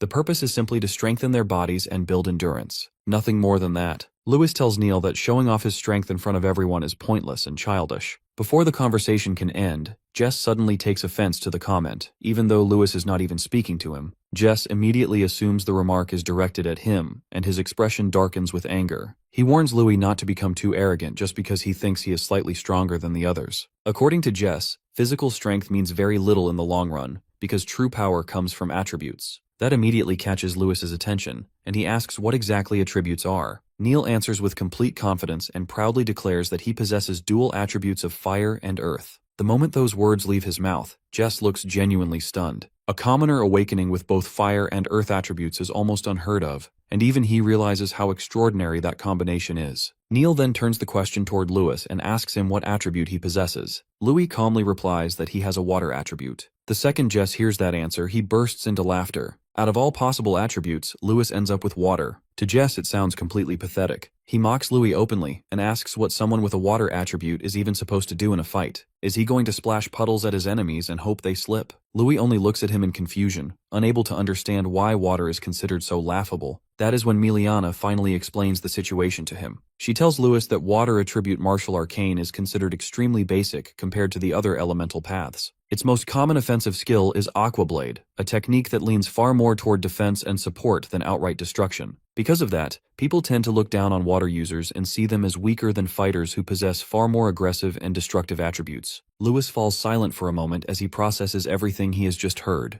Until now, he never realizes that the water attribute is looked down upon to such an extent. Jess keeps pushing the humiliation further and tells him that no matter how strong his body may be, the moment someone awakens a water attribute, their future becomes completely hopeless. The group of bullies surrounding him bursts into laughter at those words. One of them smugly adds that throughout all of history, not a single water attribute user has ever risen to the rank of Grandmaster. Because of that, they mockingly advise Louis to accept his place and become nothing more than support for people who possess superior attributes. According to them, the best thing he can do is stand behind stronger fighters and help them win battles. Louis immediately dislikes the tone they are using. He narrows his eyes and asks if they are seriously saying that someone who only possesses a water attribute can never rise beyond the level of master, even under ideal circumstances. Jess responds as if the answer is obvious and tells him that it is simply common sense. He sneers at Louis and says that a commoner clearly knows nothing about the world, which is why someone has to explain reality to him in the first place. At that point, Kane finally loses his patience and snaps back at them. Faye also steps in and demands that the bullies stop talking because they clearly have no idea what they are doing. The tension between both groups rises immediately, and the argument grows louder with every passing second. Jess suddenly walks toward the teacher and reminds him that the senior students are supposed to act as role models for the newcomers. Then he proposes a new exercise. He explains that controlling magic properly requires not only mana control, but also a powerful body capable of enduring punishment. According to him, endurance training is the perfect way to strengthen both physical toughness and mana control, because taking direct hits forces the body to adapt under pressure. With a smug grin on his face, Jess suggests a friendly sparring match that can also function as endurance training. He proudly declares that he will personally demonstrate to the new students just how useless the water attribute truly is. At that moment, Kane quickly leans toward Louis and warns him about something important.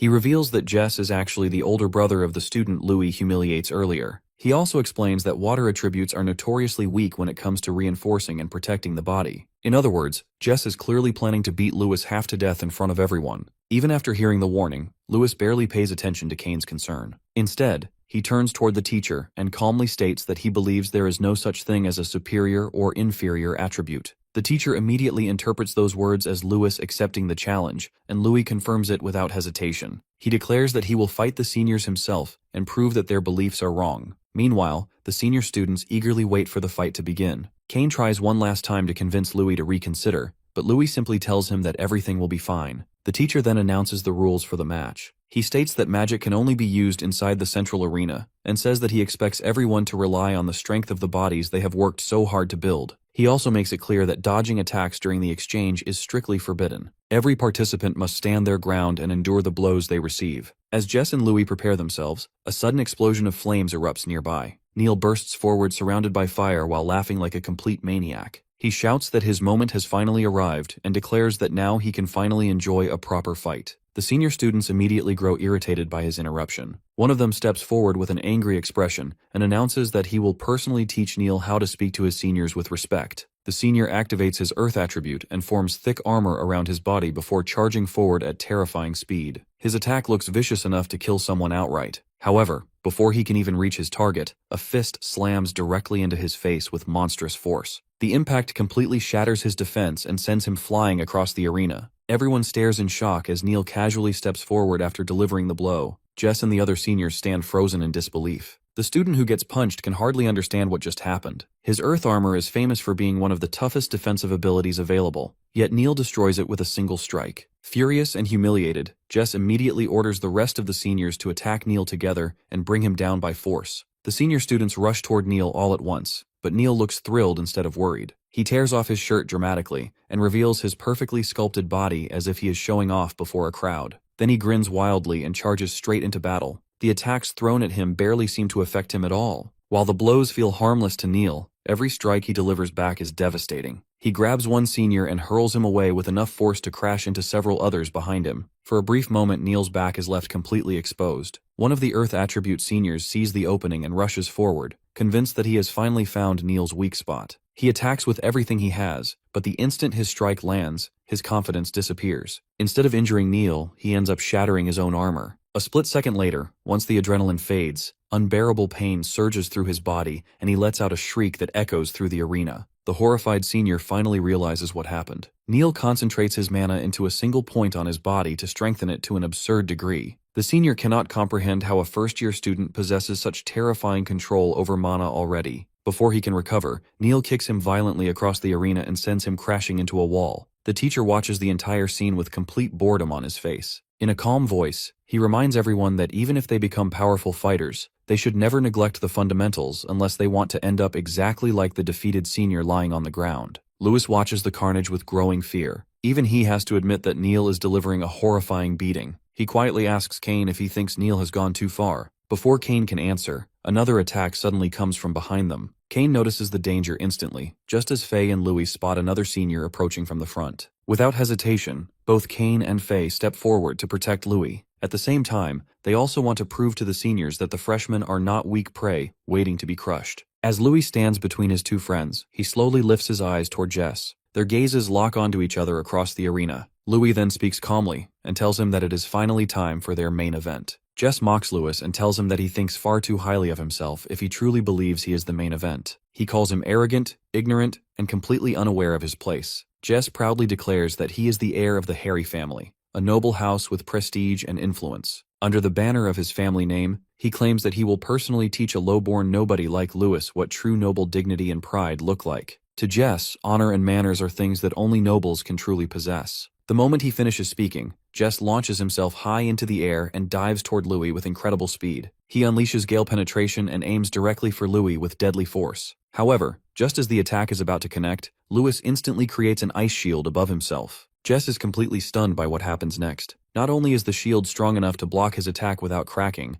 but the freezing energy pouring from it is so intense that it forces him to retreat immediately. Jess stares at his own hands in disbelief and realizes that they are freezing simply from making contact with the ice. He cannot believe that this strange and terrifying power comes from water magic. Louis calmly confirms that it is simply an application of water magic techniques. Nearby, Meliana watches the exchange with deep curiosity, because even she has never seen water magic used in this way before. The other students are equally confused. None of them have ever seen an ice shield before, nor have they witnessed water magic being manipulated like this. Jess refuses to accept what he is seeing, and convinces himself that Louis is merely using some strange trick with water techniques. Brian mutters that the freshmen this year are nothing but troublemakers. Jess decides that no matter what strange abilities Louis possesses, he is still going to teach him a lesson. At the same time, Jess looks toward Neil, who is still destroying the senior students one after another, and immediately rushes toward him. Neil notices Jess approaching and becomes excited because he assumes Jess is about to become his next punching bag. Neil throws a powerful punch at him, but Jess smoothly avoids the attack and laughs while telling him that he missed. Neil grins at the challenge in front of him. Over the next few moments, Jess moves so quickly that Neil cannot land a single hit on him. However, Jess is not truly focused on defeating Neil. Throughout the chaos, he is secretly using Neil as a distraction so he can get closer to Louis. The instant he sees an opening, Jess rushes toward Louis with clear killing intent. Before he can reach him, Neil suddenly charges in from the front and attacks Jess directly. Jess avoids the strike once again, and instantly appears behind Louis before attempting another sneak attack. However, Louis raises another ice shield and blocks him completely.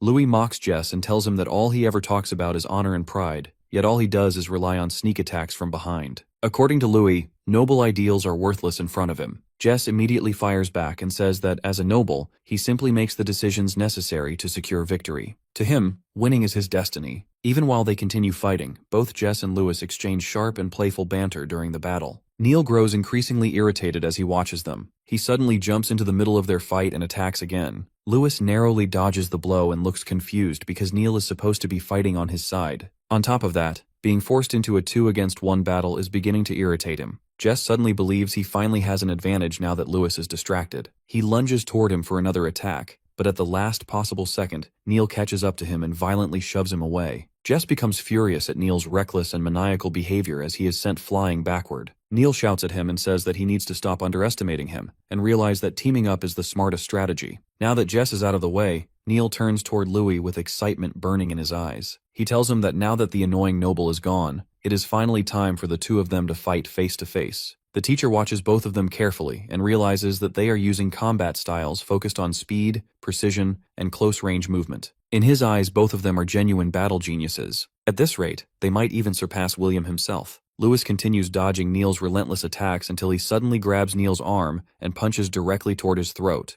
which happens to be Neil's weak point. Neil immediately struggles to breathe and becomes momentarily breathless from the strike. Faye instantly becomes angry at Louis and shouts at him because attacking someone's throat is extremely dangerous. While Louis's attention shifts away from Neil for only a brief second, Neil suddenly grabs his hand. Anger flashes through Neil's eyes as he realizes that he has finally caught him. He tells Louis that now he is going to make him feel real pain. Neil slams his head forward and headbutts Louis while muttering that someone like Louis should never have been able to fight him on equal footing. According to Neil, he is only getting started. Louis stares at him coldly and reminds him that the academy rules clearly state that students must not intentionally try to seriously injure each other. In Louis's eyes, Neil has already crossed that line. At that moment, Louis releases the water element inside his body. Instantly, streams of water begin flooding around him as his awakened water element surges outward. Neil watches the sight with growing interest, but he remains completely confident. In his mind, simple water magic is nowhere near enough to stop him. The teacher himself says that this training is meant to test the strength of their bodies, so Neil refuses to back down or avoid the attack. Louis remains completely unfazed by Neil's confidence. He calmly asks him if he would prefer something stronger instead.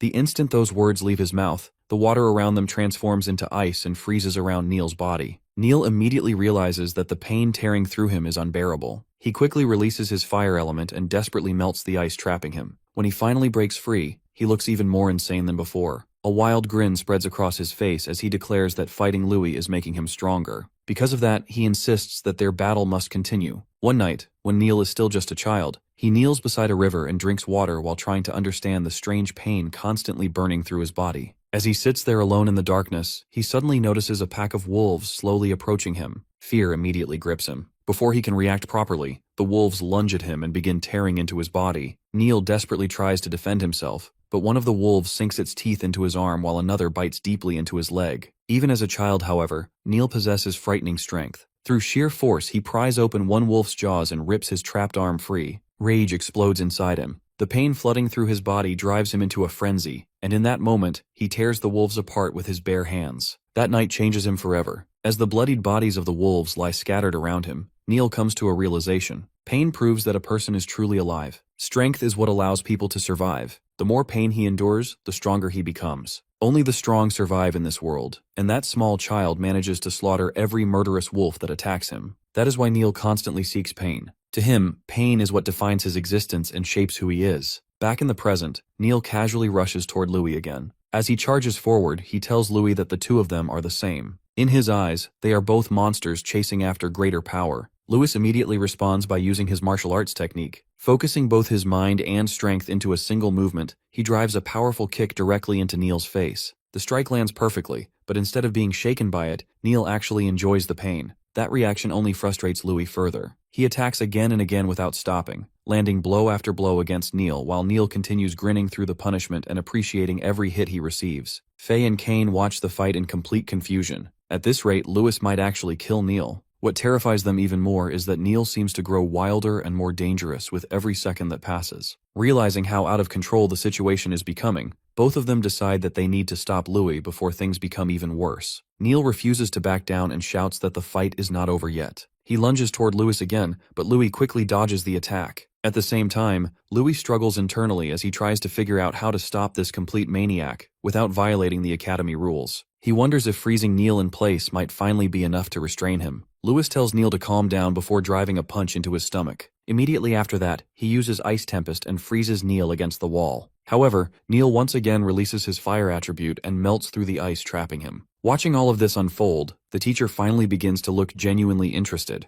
In his eyes, the fight is only now becoming entertaining. Neil drops to the ground but still refuses to surrender. He declares that this is nowhere near enough to satisfy him, and urges Louis to come at him again with everything he has. Then something unexpected suddenly happens. Instead of Neil charging toward Louis once more, a powerful force slams him directly into the ground. Neil barely manages to realize what happens before he sees Kylie standing there. Kylie coldly tells the now unconscious Neil that he has gone far too far. In her eyes, he is nothing more than a muscle-headed idiot who completely loses control of himself. The teacher instantly reacts the moment he sees Kylie. It is painfully obvious that he has a crush on her because he practically lights up with excitement after realizing that he has not seen her in a long time. In his mind, she looks even more beautiful than before, and the overwhelming aura radiating from her body completely captivates him. However, Kylie immediately shuts down his excitement and forces him to face reality. She asks him what he plans to do if a student dies on the very first day of class. She reminds him that he should remember the warning the principal gives him earlier. The teacher becomes embarrassed and quickly defends himself. He insists that he is not some irresponsible privileged fool and claims that he is only trying to bring out the student's potential through combat. Kylie mocks him and says that he should sincerely hope he is merely an idiot because she is specifically ordered to protect Louis, and he should understand exactly what that implies. She then informs the teacher that the principal wants to see him in his office after class ends. The teacher immediately realizes that another lecture is waiting for him. Even so, when he looks back at the freshmen, he cannot help thinking about how much potential they possess. In particular, Louis, Faye, and Kane stand out to him far more than the others. He tells Neil to put his clothes back on and warns him that he is willing to overlook his crazed behavior this one time. However, if Neil loses control again in the future, he will have his academy credits reduced. Neil barely listens to the warning because his mind is focused elsewhere entirely. He realizes that he manages to withstand attacks from someone at the level of a master. At the same time, he also realizes that if he keeps destroying his clothes every time he fights, he is eventually going to go broke from replacing them. Because of that, he decides that he has no choice but to start hunting monsters for money. Soon after, the class bell rings, and the teacher dismisses everyone. He announces that the senior students are free to leave while the freshmen should rest, recover, and drink potions together. He also warns the freshmen that from now on he plans to push them even harder, so they should prepare themselves and not start crying later. After class, Kane tells Louis that in the entire 100-year history of the academy, there are almost no cases where freshmen manage to defeat senior students. Louis thinks carefully about that statement because he does not remember reading anything about such events in the academy documents. Kane then explains that it only happens 3 times in history, and during each of those years, several grandmasters eventually emerge from those freshman classes. Louis immediately asks when the most recent case occurs. Kane explains that the latest example happens during the years when their fathers attend the academy. Apparently, even they managed to defeat upperclassmen during their first year. Meanwhile, the senior students who are bruised, bloodied, and humiliated slowly make their way back to their classroom. One of the seniors apologizes to Jess for being too weak,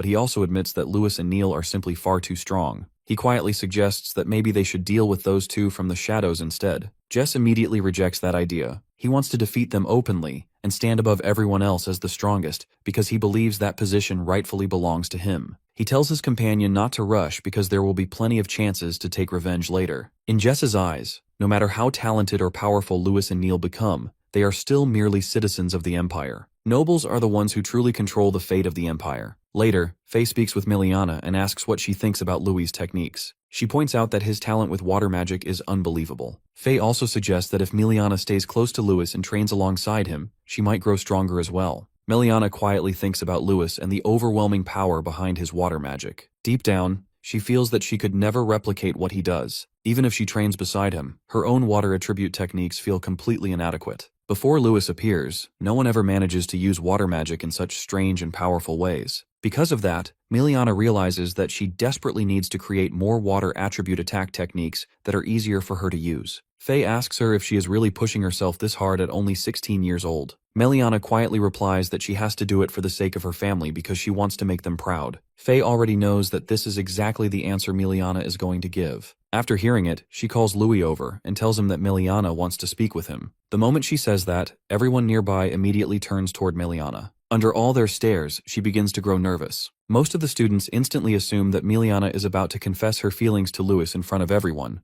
but that is not what she intends at all. Louis walks over to the girls, and Faye explains that since he uses water magic earlier, she wants to know if he can teach some of those techniques to Miliana. Louis immediately agrees without hesitation. Being naturally kind-hearted, he says that he does not mind at all. In fact, because they are friends, he would be happy to help her. The moment Miliana hears the word friends, she becomes strangely confused. Even Louis notices her reaction and looks puzzled by it. That is when Miliana quietly confesses that one day she might bring trouble into his life. And even then, she hopes he will not regret becoming friends with her. Louis tells Miliana that he will never regret being friends with her because he could never regret the people he cares about. Hearing that only makes Miliana more emotional. She quickly says that she does not want to drag him into the problems surrounding her life before suddenly running away. Everyone watches her leave with confused expressions. Faye immediately runs after her and apologizes to Louis along the way, saying that she is going to talk to Miliana for a while and make sure that she is all right. As they disappear, Louis quietly thinks about how everyone around him carries different burdens and struggles. He understands that much already. If anything, he begins to feel that he might end up becoming the one who causes trouble for Miliana instead. He turns toward Kane and asks whether he knows anything about her background. Kane explains that Miliana is the daughter of the Royce family and also the granddaughter of a grandmaster. Back when her grandmother is still alive, the Royce family thrives and holds considerable influence. However, after her grandmother passes away, the family gradually loses its power and status. Beyond that, Kane admits that he does not know much about what happens afterward. He says that Faye probably knows far more about the situation than he does. Louis then turns toward Kara and asks if she knows anything else. Kara explains that the Royce family eventually clashes with the Arcanist Association. Hearing that immediately catches Louis's attention. He asks if the trouble Miliana mentions is connected to the Arcanist Association and whether Kara knows any additional details. Unfortunately, Kara shakes her head and admits that this is all she knows. For now, Louis realizes that if he wants real answers, he will eventually need to ask either Faye or Miliana directly. The next day, the freshmen gather at the Academy's first magic training ground. Standing before them, the professor announces that magic is the goddess's blessing and the true essence of the world itself. He explains that during this class, he will teach them how to control magic properly and how to use martial arcane techniques in combat. He then introduces himself as Mr. Sid. Kane notices that Louis suddenly seems irritated and asks him what is wrong. After all, Louis is incredibly excited for magic class earlier. Louis quietly admits that he is still excited to learn, but for some reason he already feels as though the professor dislikes him.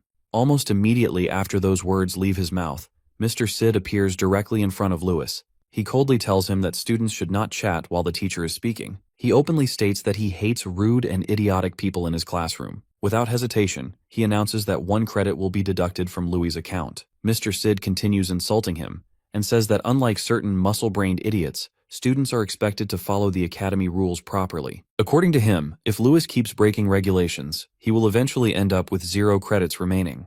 A moment later, Mr. Sid deducts another credit while accusing Louis of being vulgar and disrespectful, even though Louis never actually says anything offensive. Despite the unfair treatment, Louis remains silent because he already understands that the professor is deliberately targeting him.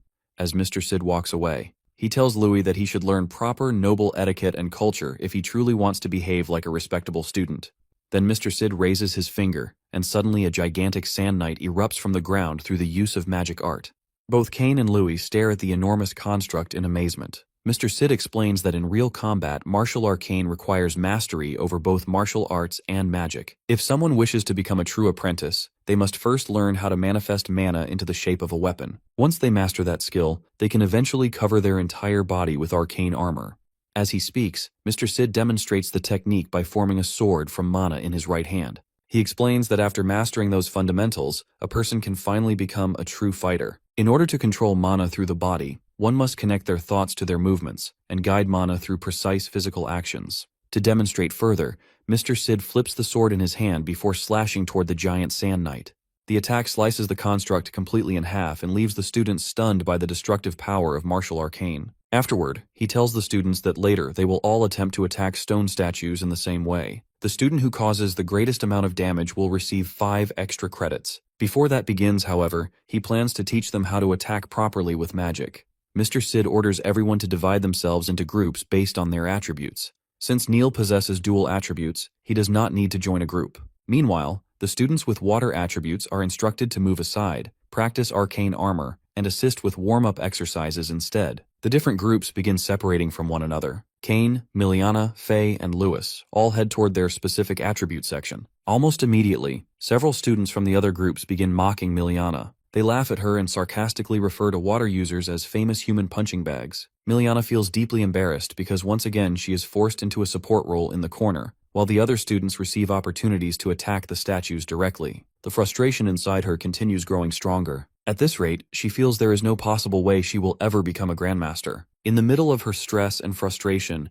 she mutters that she wants to prove her strength to that person. Hearing that makes Louis wonder who exactly she is talking about. He suspects it may have something to do with the Arcanist Association. Louis directly asks her what is troubling her so much, but Miliana quickly becomes embarrassed and insists that it is nothing important and has nothing to do with him. As Louis continues preparing himself, he quietly wonders why Miliana is so obsessed with offensive abilities. From his perspective, water attributes naturally possess stronger support magic than most other elements. Supporting allies and disrupting enemies are both extremely important during battle. Miliana hears his thoughts and firmly explains that she wants to become a grandmaster and restore her family's lost reputation. In order to achieve that dream, she believes she must become capable of both attacking and defending effectively. She insists that the goddess would never create an incomplete attribute, which means powerful offensive water techniques must exist somewhere. Because of that belief, she spends years trying to improve Aqua Blade through the use of magic potions, while also developing multi-hit variations of the technique. Despite all her efforts, however, she still cannot overcome water magic's lack of raw destructive power. Deep down, she begins to fear that perhaps water users truly can never reach the level of Grandmaster. At that moment, another boy from their class approaches Miliana and tells her that his turn is coming soon, so he needs to warm up using aqua support techniques. Miliana creates a water shield around him so he can practice properly, but the constant attacks begin exhausting her. The repeated strain clearly starts taking a toll on her body. Watching this scene causes Louis to think deeply about water attributes and the idea of becoming a Grandmaster. The situation reminds him painfully of his previous life. Back then, people constantly mock him because of his disability. They laugh at him for researching martial arts, even though he cannot properly walk and constantly struggles with terrible asthma. Many people bully him and call him pathetic for trying to pursue impossible dreams. Some even steal his research while telling him to stop glorifying failure. Others cruelly tell him to abandon his work and simply die. Looking at Miliana now, Louis realizes that she fully understands her own weaknesses, yet she still refuses to abandon her dream. Just like Cain, she continues moving forward no matter what others say about her. Because of that, Louis begins thinking that maybe he can show her a completely different path for martial arts and water magic. He suddenly steps forward and creates a powerful ice shield with his own magic. The force of the technique instantly sends the irritating boy flying backward. Louis then turns toward Miliana and tells her that he also believes in the potential of water magic. Because of that belief, he asks whether she would watch his technique carefully. Miliana blushes slightly from how close Louis suddenly stands beside her and nervously asks if he is truly serious about this. Louis calls out to Mr. Sid and asks if he can also attempt to attack one of the statues.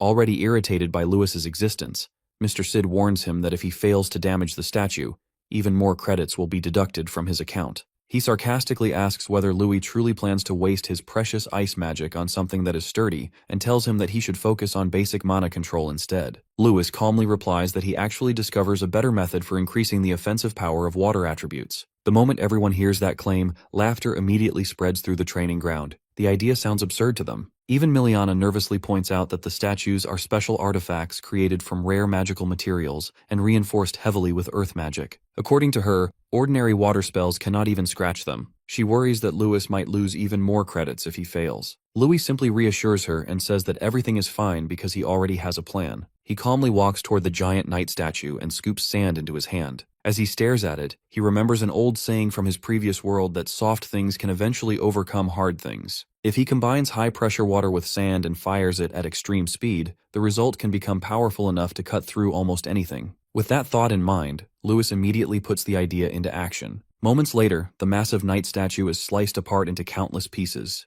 Mr. Sid stares at the destroyed remains of his precious statue in complete disbelief. Meanwhile, Louis calmly looks toward him and declares that this is the true nature of water magic. During the night, Kane, Kara, and Louis walk back toward their dorms together, while Kane excitedly talks about what happens earlier in class. He tells Louis that he really wishes he could have seen the expression on Mr. Sid's face the moment Louis earns all those credits.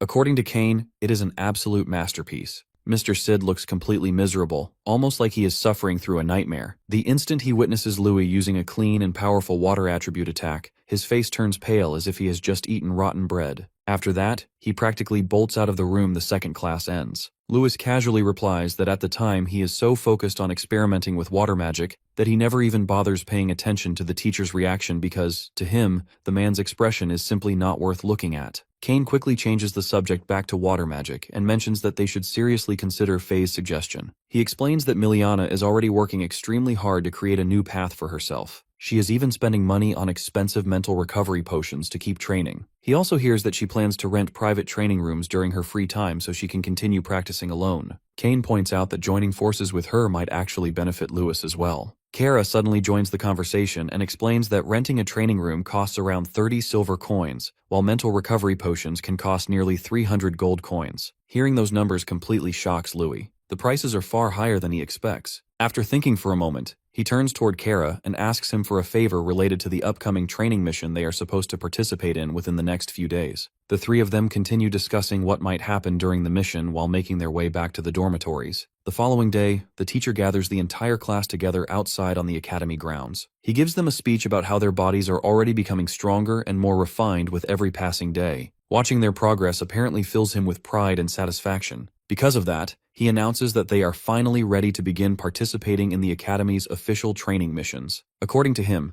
these missions are not only part of their responsibilities as students, but also important opportunities for growth. He explains that Candria Arcanist Academy is connected to the Mondo Great Forest along the western frontier. Long ago, that forest serves as the territory of terrifying monsters, but over time it becomes a natural border separating several major nations. Even now, countless monsters still inhabit the forest. The deeper someone travels toward the center, the more dangerous and powerful the monsters become. By comparison, the creatures living near the outer edge are far weaker. The academy itself is originally built partly to help defend the Empire against threats emerging from the forest. That is why students are regularly sent on training missions to exterminate weaker monsters around the outskirts. The teacher explains that every magic crystal collected from defeated monsters can later be exchanged for credits or rewards after returning to the academy. On top of that, whichever student brings back the largest haul of crystals will receive an additional bonus reward. However, he also warns them that recklessness has consequences. If students challenge monsters that are too powerful and require rescue from a teacher, they will immediately lose 1 credit as punishment. After finishing his explanation, the teacher dismisses them to prepare for departure. Neil looks incredibly excited after hearing all of this because, in his mind, this is finally a chance for him to completely cut loose in real combat. Meanwhile, Faye asks Louis whether he truly plans to use actual combat situations to help train Miliana. Louis calmly answers that real battles reveal a person's true abilities far better than controlled practice ever can. Because of that, all of them agree to form a team of 5 people. They believe that combining both their strength and teamwork will make them far more effective than wasting huge amounts of money on expensive training rooms. Faye then turns toward Miliana and asks what she thinks about the idea. To everyone's surprise, Miliana genuinely seems excited about joining them. Right after that, the teacher claps his hands and announces that every group of 5 freshmen will complete their first training mission alongside several senior students. He explains that this arrangement gives the freshmen an opportunity to learn from the experience of older students while staying relatively safe during their first mission. Not long after that announcement, Louis notices Jess staring at him from nearby. Jess approaches him and coldly comments on how they somehow end up meeting once again during training mission preparations. He reminds Louis that training missions are extremely dangerous and sarcastically tells him to make sure he does not get himself killed out there. Louis calmly responds that people only truly grow stronger after overcoming dangerous situations. Jess clicks his tongue in annoyance before walking away and muttering that Louis is an arrogant bastard. Once he leaves, Jess quietly tells one of his friends that if a fight breaks out during the mission, none of the seniors should help the freshmen at all. At the same time, Kane quietly warns Louis that teachers usually observe the missions from afar. They rarely interfere directly unless absolutely necessary. However, he suspects that some seniors might intentionally lure the freshmen deeper into the forest and force them towards stronger monsters just to make things harder for them. Louis simply replies that stronger monsters mean more valuable magic crystals, which also means more money and more academy credits. Soon afterward, all the student groups begin entering the forest together. As they travel deeper inside, Louis talks with Kane about the details of the forest itself and wonders whether any powerful survivors from ancient times might still remain hidden there. Kane explains that the saints of the region wiped out most of the dangerous behemoths long ago, so there are supposedly none left near the outer regions anymore. At best, they might encounter a few fighter-class monsters if they are lucky. Nearby, the senior assigned to supervise their group overhears the conversation and secretly scoffs at them. In his mind, fighter-class monsters normally require multiple trained fighters working together just to survive. The idea that a handful of apprentices think they can defeat such creatures sounds incredibly naive to him. Suddenly, a massive monster appears directly in front of the group. Even the supervising senior looks stunned because the creature standing before them is a fighter-class grand bear. Instead of helping immediately, the senior quickly jumps into a nearby tree and hides himself among the branches. He quietly thinks that this timing is perfect because a monster at this level should be more than enough to overwhelm inexperienced freshmen. From his safe hiding place, he decides that he will simply watch the entire disaster unfold comfortably from above. Louis immediately grows irritated the moment he notices the situation. Meanwhile, the senior silently thinks about how dangerous the grand bear truly is. The creature possesses overwhelming stamina along with incredibly tough defenses. In his mind, these students are about to experience a brutal fight they are completely unprepared for. Despite that,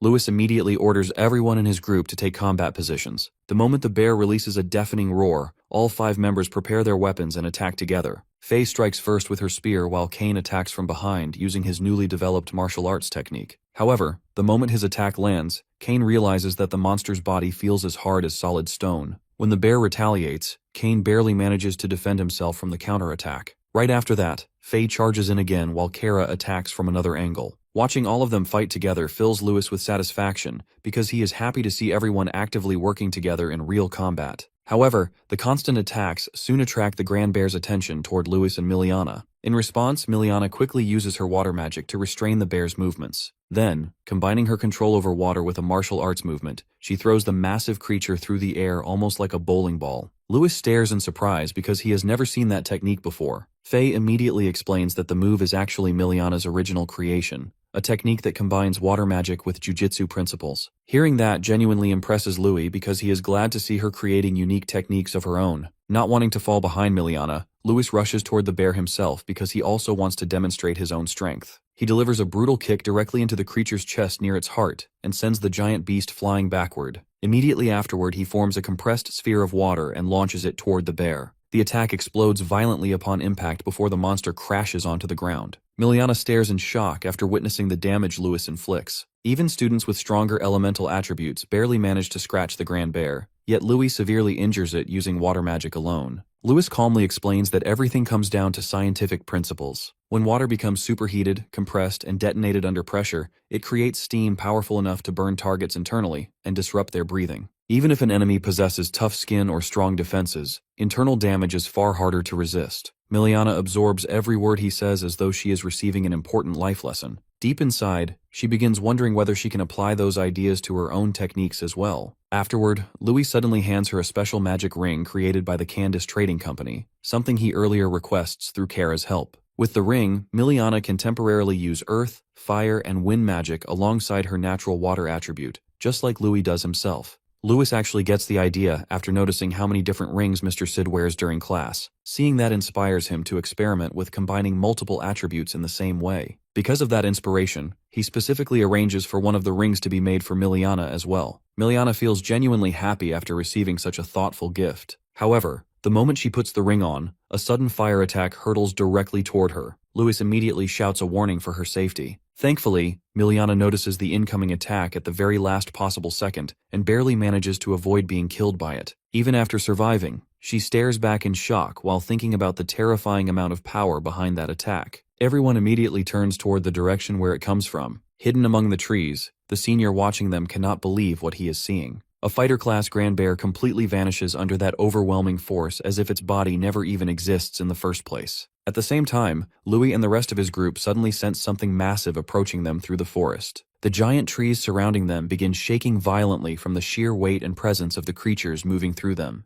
Moments later, enormous monsters emerge from the shadows. They are Blaze Kongs, monstrous ape-like creatures filled with fire and pure madness embedded deep into their nature. Kane immediately comments that the situation is extremely bad. Louis quickly asks him what kind of monsters Blaze Kongs actually are. Kane quietly explains that these creatures should never be anywhere near the Academy grounds. The appearance of even one Blaze Kong near this area would already be alarming, so the fact that an entire pack appears together is almost impossible to believe. Soon afterward, the Blaze Kongs begin devouring the corpse of the dead Grand Bear right in front of everyone. The disgusting sight nearly makes Miliana vomit while the other students also struggle to stomach the horrifying scene. At the same time, they realize that the other student groups deeper in the forest are probably in danger as well. Their fears quickly prove correct because every other group also encounters Blaze Kongs, and none of the students are remotely prepared to fight monsters at this level. Panic spreads rapidly as everyone realizes they need to find a teacher immediately. Meanwhile, the supervising teachers themselves are also confused because casualties suddenly begin appearing everywhere, and none of them understand what is happening. In the middle of all this chaos, there is still one completely insane person willing to stand directly in front of a Blaze Kong without fear, and that person is Neil. He laughs wildly while staring directly at the monster and asks if it truly wants to fight him. Instead of fear, excitement fills his face as he cracks his knuckles in anticipation. Everywhere else, the students desperately run away from the monsters. Meanwhile, Louis thinks carefully about the situation and realizes that if monsters that should never exist near the academy suddenly appear here, then something far more dangerous must be happening behind the scenes. At that exact moment, the senior hiding in the tree suddenly realizes that one of the Blaze Kongs notices his presence. Panicking, he quickly covers himself with soil armor for protection, but fear still fills his body. Before he can react further, the Blaze Kong smashes him with a single punch powerful enough to nearly crush his body into pieces. Just as the monster prepares to stomp him to death, Louis suddenly appears and kicks the Blaze Kong directly in the face, sending the giant creature flying backward. Without wasting another second, Louis orders Kara and Miliana to grab the injured senior and run away immediately. They obey his command at once. Even while retreating, they beg Louis to escape together with them, but Louis tells them not to worry because he will catch up soon enough. The Blaze Kong that Louis attacks becomes even more furious after being humiliated. Rage completely consumes the creature as it opens its mouth and launches an enormous fireball toward the group. Louis instantly warns everyone to take cover and dodge the incoming attack. The intensity of the flames is so overwhelming that Miliana and Kara barely survive the blast themselves. Faye quickly realizes that the Blaze Kongs are actively trying to kill them rather than simply attacking randomly. Kane understands that they no longer have any choice except to fight together if they want to survive. Using wind magic to accelerate his movements, Kane rushes toward the Blaze Kong with incredible speed and slashes at it with his dagger. Although the attack only manages to injure the monster slightly, it still succeeds in damaging it. At the same time, Faye charges forward with her spear and successfully wounds the creature's arm before striking again and forcing it down toward the ground. Kane watches in amazement at the sheer strength behind her attacks. Faye immediately follows up by activating her sacred spear technique and unleashing Crescent Fall, creating a tornado-like force aimed directly at the Blaze Kong's heart. For a moment, it seems like the attack succeeds. However, the creature suddenly opens its eyes again,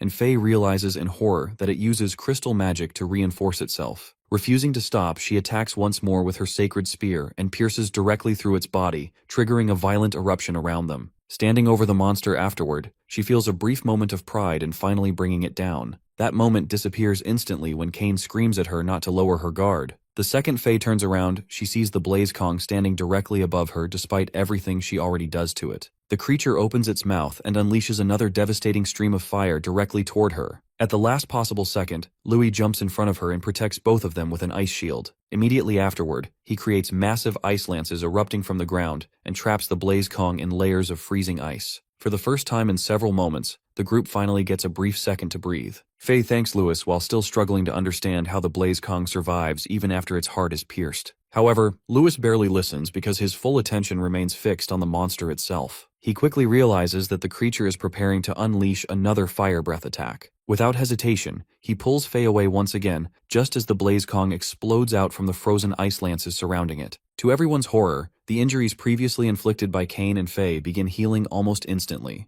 The entire group stares in disbelief because while they hear that Blaze Kongs are incredibly aggressive monsters, none of them ever hear stories about such terrifying regeneration abilities. As Louis watches the monster recover, he suddenly realizes that this behavior reminds him of Neil. Just like Neil, the creature seems to grow stronger through pain and battle itself. Elsewhere in the forest, the teacher fights against several Blaze Kongs at once and becomes increasingly frustrated. No matter how many times he injures them, the monsters continue healing and growing stronger. He immediately realizes that something is deeply wrong with these creatures, and at this rate the students scattered throughout the forest will eventually be slaughtered. Back on the battlefield, Lewis also understands how terrible the situation becomes, because more and more Blaze Kongs slowly surround their group from every direction. At the same time, Miliana and Kara struggle desperately to defend themselves, but eventually suffer injuries during the attacks. Nearby, the injured senior finally regains consciousness. Instead of panic, a sinister smile spreads across his face because, in his mind, everything is proceeding exactly according to plan. His mission is already complete. Now all he has to do is allow these defective monsters to finish eliminating Lewis and the other commoners. The horrifying truth finally becomes clear. The entire situation is part of the senior's plan from the very beginning. Meanwhile, directly in front of Lewis, the Blaze Kongs become even more violent and crazed.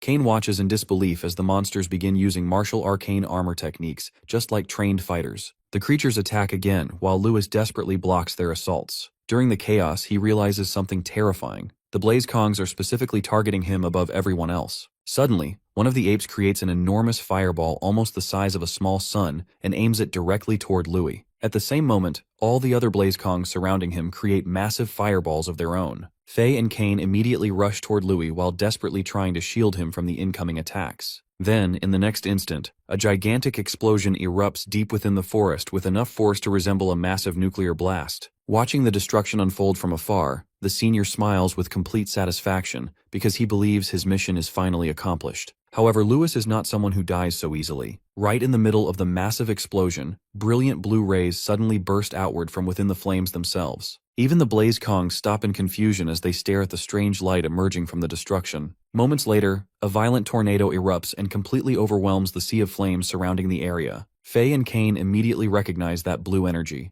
and both of them realize at once that Lewis somehow survives one of the most devastating attacks ever unleashed against freshman students. Not only does he survive it, but he emerges from it in an even more terrifying state than before. Faye points out in disbelief that controlling mana over such a vast area purely through force of will is something that only masters or individuals above that level should be capable of doing. Kane finally understands that Lewis has been hiding his true strength all this time. Meanwhile, Lewis himself thinks about the strain spreading through his body. By accelerating the circulation of mana throughout himself, he temporarily forces his body into achieving mana control comparable to a master. However, the pressure and pain tearing through his body are becoming unbearable, and he knows he will reach his limit very soon. Because of that, he realizes that he has to end the battle as quickly as possible. With that thought in mind, he activates his breathing technique alongside his ice abilities and summons a massive tsunami of water around himself. The enormous waves surge outward and completely engulf the Blaze Kongs, forcing the monsters into confusion and panic. In the very next moment, the water instantly transforms into countless sharp icicles. Louis steps forward once, and the frozen battlefield allows him to accelerate his movements to terrifying speeds. He rushes toward one of the apes and strikes it with enough force to send it flying violently through the air. Another Blaze Kong attacks him immediately afterward, but Lewis effortlessly defends himself by using his axiom acceleration technique before counterattacking two different apes at the same time. His speed becomes so overwhelming that the monsters can no longer track his movements properly. One moment he appears beside them, and the next instant he vanishes before striking somewhere else entirely. However, Louis is not merely attacking blindly. As he moves across the battlefield, he secretly creates an enormous 8-trigram pattern beneath the ground itself. At every point of the formation stands one of the Blaze Kongs trapped in position. Using his ice abilities, Louis locks every single monster into place simultaneously. Afterward, he rises high into the air and unleashes a relentless barrage of palm strikes. that force all the trapped monsters deeper into the frozen formation. The ice seals them together in such a way that escape becomes impossible. Once the entire structure is complete, Luis lands on the ground and silently stares at what he creates. Suddenly, cracks spread across the massive frozen prison. Seconds later, the entire structure shatters apart, and every Blaze Kong trapped inside breaks into countless pieces like a shattered construction set collapsing into fragments. Watching this from afar, the hidden senior realizes with rage that there is no mistake anymore. Once again, Louis survives and wins against impossible odds. Meanwhile, Kane and Faye stare at the battlefield in total amazement, because Louis annihilates an entire pack of Blaze Kongs almost instantly. As the battle finally ends, Louis suddenly notices something strange. Wind and water mana both begin responding to him more naturally than before, almost as if they are becoming easier for him to control. When he finally drops back onto the ground, Kane congratulates him, and admits that he never imagines ice attribute techniques could possess such terrifying power. Faye immediately interrupts both of them and tells them to stop acting like love-struck idiots because they still need to escape before another ambush happens. Louis quickly agrees and realizes that now is the perfect time to retreat since the teachers finally decide to intervene directly. Not far away, the senior secretly watches reinforcements arriving and realizes that continuing his plan is impossible now. Thinking quickly, he punches himself in the chest hard enough to injure himself before collapsing onto the ground so he can appear to be another helpless victim of the attack. Soon afterward, the principal himself arrives at the scene and orders every teacher to focus on protecting the students while eliminating the monsters. The entire group feels stunned seeing the principal appear personally on the battlefield. The principal immediately approaches Louis and his group and asks whether they are safe. Kane quickly explains that they survive entirely because of Louis. Faye adds that Louis defeats several masterclass Blaze Kongs completely on his own, and admits that without him, they likely would have all died. Hearing this leaves even the principal visibly puzzled because defeating monsters of that level alone is an incredible accomplishment. However, Louis tells him that something about the entire incident feels deeply wrong. He then shows the principal a frozen fragment from one of the Blaze Kongs trapped in ice. After examining it, the principal immediately tells Louis and the others to return to the academy, while he personally handles the rest of the situation. Later on, Louis visits the academy market and enters one of the shops. The shopkeeper tells him that after everything that happens during the mission, he accumulates a huge number of points and academy credits. However, she also looks confused because despite earning so much, he is still purchasing large amounts of mental recovery potions. She warns him that overusing such potions could seriously damage his body. Louis calmly replies that he is already aware of the risks. Before he can continue, Kylie suddenly appears and asks if she can speak with him privately for a moment. She reveals that after examining the corpses of the Blaze Kongs recovered from the academy incident, investigators discover traces of alchemy, magical drugs, and artificial modifications inside the monsters. That discovery proves Louis' suspicions are correct from the very beginning. Someone deliberately orchestrates the entire incident. Kylie explains that the principal suspect's enemy forces are behind everything. According to her, certain factions likely grow impatient because His Majesty and Lady Million are both growing older, yet no successor is officially chosen for the throne. Because of that, eliminating or controlling the children connected to important supporters becomes a logical political move. Since the Academy holds enormous influence within the Northern Empire, whichever side controls its future position gains a major advantage. Louis struggles to believe that such horrifying events happen because of a succession conflict. Even so, he cannot ignore the fact that the Blaze Kongs specifically target him during the battle. Kylie assures him that she will continue investigating the matter personally and promises to help however she can. Before leaving, she tells him that he must continue growing stronger because the principal clearly has high expectations for him. After she leaves, Louis stares silently at the potion in his hand and realizes once again that he truly does need to become stronger. Without hesitation, he drinks the entire potion in one gulp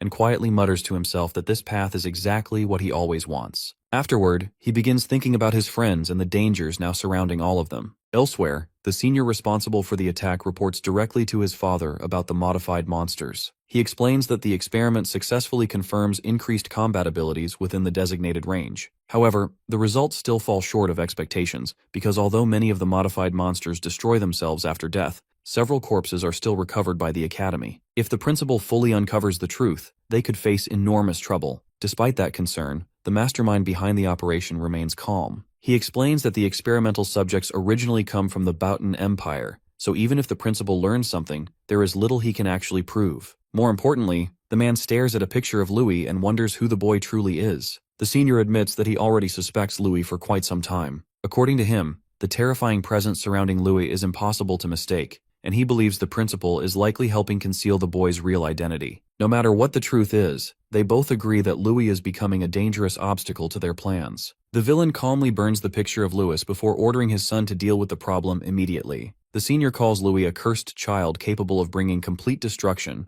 and warns that if Louis continues interfering near their secret weapon, everything they build could collapse beyond repair. After hearing that, the villain orders his son to pass all the gathered information upward to the higher ranks of the Arcanist Association. According to him, the association will gladly make use of rumors surrounding the so-called cursed child. If the association learns that such a child might exist inside the academy itself, they will certainly launch their own investigation. In the villain's eyes, the enemy of his enemy naturally becomes an ally. The man behind the conspiracy is none other than Prince Vaughn himself, the Duke who leads the noble faction, and also Brian's father. Soon afterward, Louis heads toward the training grounds where he continues practicing his meditation techniques. Even while keeping his eyes completely closed, he remains fully aware of everything happening around him. Kane suddenly attacks him from behind, hoping to catch him off guard, but Louis instantly senses the movement and blocks the attack without difficulty. Not only does he defend himself perfectly, but he also counters Kane's desperate strikes with attacks of his own. In the middle of the exchange, another burst of power suddenly rushes directly toward Louis. This time the attack comes from the infamous Faye, who never knows how to hold back during a fight even when she is only sparring with friends in training. She throws herself into combat with complete intensity as always. However, just as before, Louis calmly reacts the moment the attack approaches him. An ice shield instantly appears right in front of him and blocks the incoming strike. The rest of the group watches closely, convinced that they finally corner him and land a decisive blow. They think Louis must have missed something this time. Miliana, however, quickly realizes that Louis already sees through the entire setup.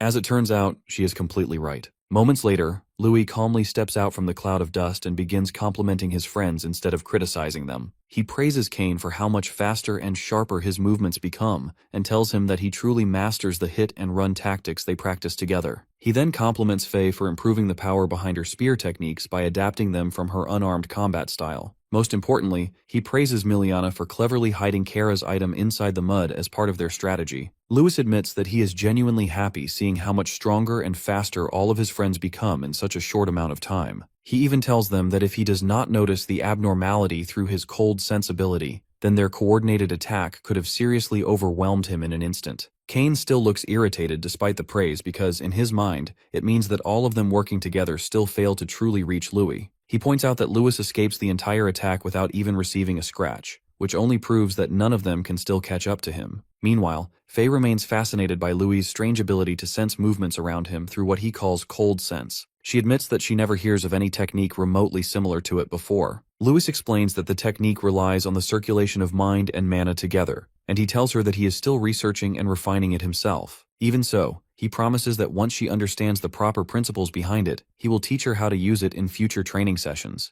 While the group talks, Miliana hands Louis a recovery potion, and at the same time Faye suddenly tries to sneak in another punch toward him. Once again, she completely fails to land the hit. Miliana watches this and comments that sometimes Louis feels almost abnormal, like someone who does not truly belong to this world. The moment she says that, Louis nearly spits out his potion in shock. Nervousness flashes across his face as he quickly asks why she would say something like that while wiping the potion from his mouth. Miliana explains that it is because Louis openly shares his knowledge and techniques with others so freely. In this world, most people guard such information carefully within their own families instead of teaching it to outsiders. Because of that, she jokes that Louis must learn these ideas and values from another life entirely. Hearing that makes Louis scratch the back of his head awkwardly. He laughs a little and says that maybe it is simply because he grows up as a commoner and therefore has a different upbringing from nobles. He explains that everyone in their group constantly teaches each other new things anyway, so he believes it would be amazing if all of them continue becoming stronger together as one united team. Eventually, Faye tells everyone that it is time to head back because they still have martial arts classes waiting for them the next day. Before leaving, she warns Kane and Louis not to sneak off and cause trouble afterward.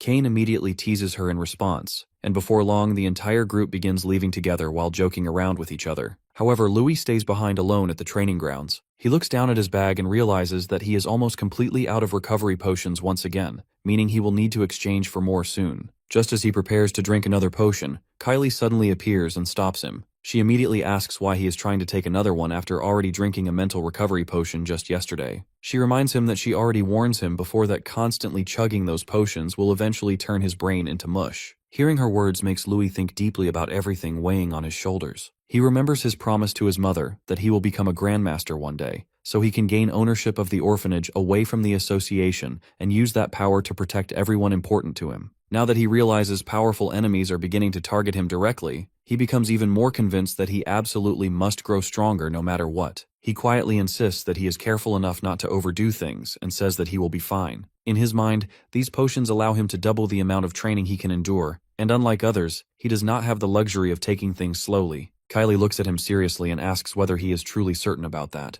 Right after Lewis regains some energy from the potion, Kylie suddenly stiffens inside her armor because she senses an unusually powerful aura surging around him. Lewis becomes confused by her reaction and asks whether he accidentally does something strange earlier, because for some reason his mana suddenly begins flowing through his body far more smoothly than before. Kylie struggles to respond because even she does not fully understand what she senses. Just as she is about to say something, she notices the large number of empty potion bottles scattered nearby. Instantly, irritation flashes across her face as she realizes that Lewis drinks all of them by himself. Embarrassment appears on Lewis's face while Kylie angrily explains that she checks the exchange records and discovers that this is already the 8th time this month that he exchanges for more potions. That means he is basically drinking at least 2 every single day. Lewis argues back that if he truly wants to become a grandmaster as quickly as possible, then this is the only option available to him, especially since his body does not show any serious side effects so far. Kylie immediately argues against him and insists that becoming a grandmaster is not something achieved so easily. According to her, what he truly needs right now is proper foundational training, rather than relying on drug-like substances to push himself beyond his limits. She warns him that even if he cannot feel the damage yet, those potions could eventually destroy his insides completely and turn them into mush. Without wasting another second, Kylie grabs his hand firmly and tells him that before anything else, they are going to perform an aura and magic potion examination to check whether something is already going wrong inside his body. Eventually, Kylie takes Louis to have his blood examined, and Louis allows his blood to be placed into a special potion for testing, while the principal personally inspects it himself. After studying the results carefully, the principal realizes that the situation is extremely strange. There are absolutely no signs of mental recovery potion erosion affecting Lewis's cerebrum. In fact, the opposite seems to be happening because his brain activity appears even more active and stimulated than before. Kylie immediately protests after hearing this because she insists that Louis clearly shows abnormal behavior recently. She points out that he suddenly becomes absent-minded at times, and only moments earlier an overwhelming amount of energy pours out from his body like something monstrous. She also explains that he releases such terrifying killing intent that even she feels unsettled by it. The principal admits that Kylie's concerns are valid and troubling, but considering the fact that Lewis's magical power actually increases instead of deteriorating, he wonders if this phenomenon might be some kind of enlightenment unique to someone like Lewis. At the same time, another possibility enters his mind,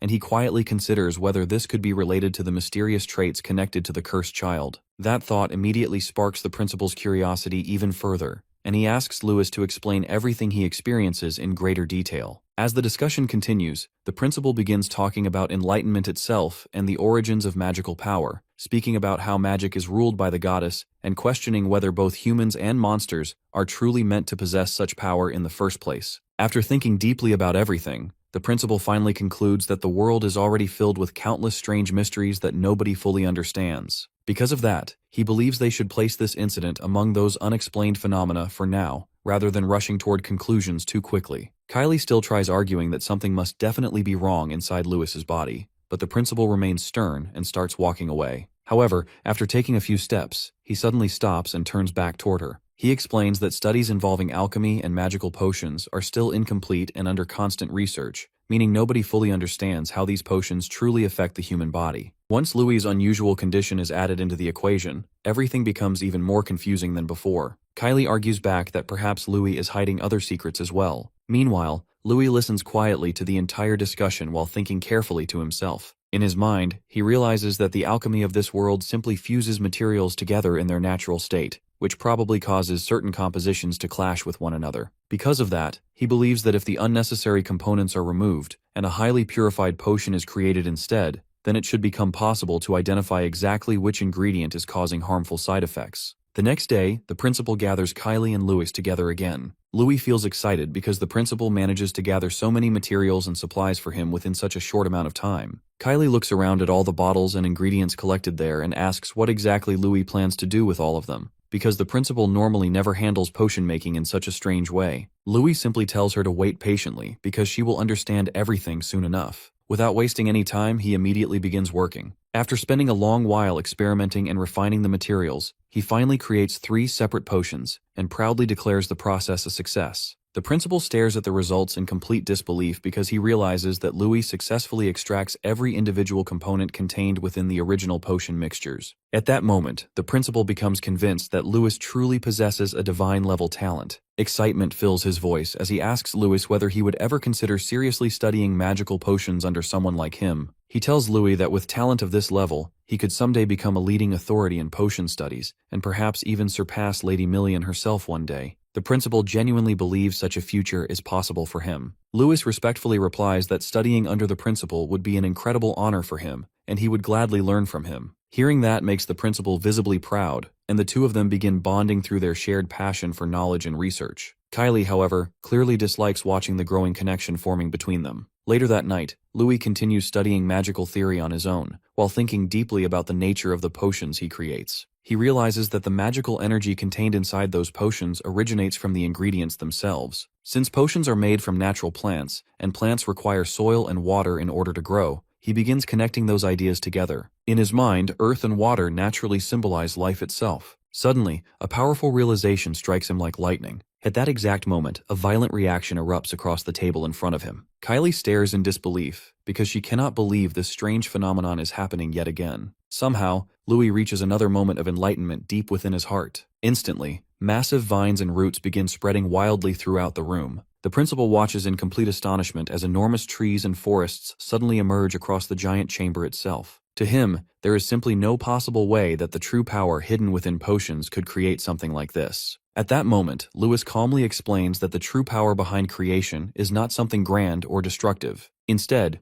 it is the simple act of giving moisture to the soil, nourishing life, and allowing new growth to sprout naturally into existence. Because of that understanding, Louis declares that this power should be called the wood element. Kylie looks completely confused after hearing the term wood element for the very first time. In response, Louis simply raises one finger and causes a beautiful flower to bloom before her eyes. As Kylie reaches toward it in curiosity, the flower suddenly releases dangerous pollen prepared to attack her. She fails to react in time, and the pollen causes redness to spread across her hand. Immediately afterward, the vines around the room transform into monstrous plants and begin attacking her directly. Furious at the sudden assault, Kylie unleashes her fire element and destroys the attacking vines, although the struggle leaves her with several minor injuries. Even while fighting them off, Kylie realizes something terrifying. Not only does Louis create entirely new plant life through magic, but he also controls those creations offensively against others, and the speed at which his abilities evolve is completely unbelievable. Louis calmly replies that creating plants is not even the true strength of the wood element. According to him, its greatest power lies somewhere else entirely. It is the power of healing itself. Hearing that immediately makes the principal realize something important. If Louis's theory is correct, then the principles behind recovery potions and healing balms may actually originate from the power of the wood attribute all along. Louis agrees and says that the possibility is extremely high. He explains that the major difference between ordinary plants and magical potions lies in whether elemental properties are present within them or not. The principal becomes increasingly excited as he realizes that composite elements, potions, and alchemy might all be fundamentally connected together. Because of this discovery, he immediately tells Louis that he will personally provide him with all the potion materials he needs for future experiments and research. Louis sincerely thanks him for the support, but the principal simply laughs and says there is no need for gratitude, because if Louis continues making discoveries like this, then he himself will probably end up handling all the exhausting work later on anyway. However, before the conversation can end, the principal decides to ask Louis one final question. He tells him that in the world of humans, strength alone is only one piece of the equation, and if someone truly wishes to gain the power necessary to change fate itself, then there are far more complicated truths waiting beyond simple strength alone. The principal then takes Louis into the forest where Louis activates his newly developed wood element and causes life to burst directly from the ground beneath them. Once again, the principal is visibly astonished because no matter how many times he witnesses this phenomenon, it still feels unnatural to him that such valuable plants can grow so quickly and so effortlessly through this method. Not only is Louis able to generate plants from almost anywhere on the ground, but he is also able to produce edible resources in a very short time. However, Louis explains that this ability consumes far more magic power than he initially expects. He adds that the more valuable the plant is, the greater the amount of magic power it requires to create it. Because of that limitation, he admits that what he is currently demonstrating is already his maximum output for now. Even so, the principal remains pleased with the results and reflects that everything in this world always comes with a price. In his view, the true difference lies in how that price compares to others, and in Lewis's case, the cost is still far lower than what anyone would normally expect. The principal then states that Louis purifying potions, reducing their side effects, and even developing entirely new potions through wood attribute magic is an extraordinary achievement. He emphasizes that such progress is not something anyone else could accomplish, and it can only be achieved by someone with Lewis's unique abilities. Shortly afterward, when they leave the forest together, it is revealed that they have established an entire laboratory within the Candria Arcanist Academy, located inside an underground cave system. Within this hidden facility, they create special recovery potions, mana restoration potions, body enhancement potions, and mental recovery potions as part of their ongoing experiments. The principal then picks up one of the newly created potions and decides that it is time to test its side effects directly. He remarks that if Louis truly wishes to grow stronger quickly, then fighting strong opponents is the best form of training available. Because of that, he suggests testing the potions through combat between them. This idea immediately excites Louis, who sees it as the perfect opportunity. Without hesitation, he tells the principal not to hold back at all. He drinks the potion and immediately prepares to fight against the principal himself. A battle soon breaks out between them, and as it unfolds, Kylie watches everything with a stunned expression. She silently thinks that Louis is truly a monster in his own way. Even if he is not necessarily evil or dangerous in intent, his nature is undeniably monstrous in terms of raw capability and growth. Later on, Louis returns to his room and takes a shower while reflecting on the previous fight. He realizes that the principal did not hold back even slightly during their confrontation. In fact, if he had not developed the new potions beforehand, he would likely have been bedridden for an entire month due to the damage sustained. As he rests, he begins thinking about what kind of new potions he could develop next, and how he can further improve his abilities. However, when Louis enters his room, Kara is already there, staring curiously at an empty potion bottle. Louis is immediately surprised and becomes slightly nervous upon seeing him there. Kara calmly asks what the bottle is, and Louis quickly lies, saying that the principal gave it to him for his safety, and that it is part of an approved technique for potion development. However, Kara does not believe this explanation at all. Without hesitation, he walks straight toward Louis, causing Louis to become increasingly nervous,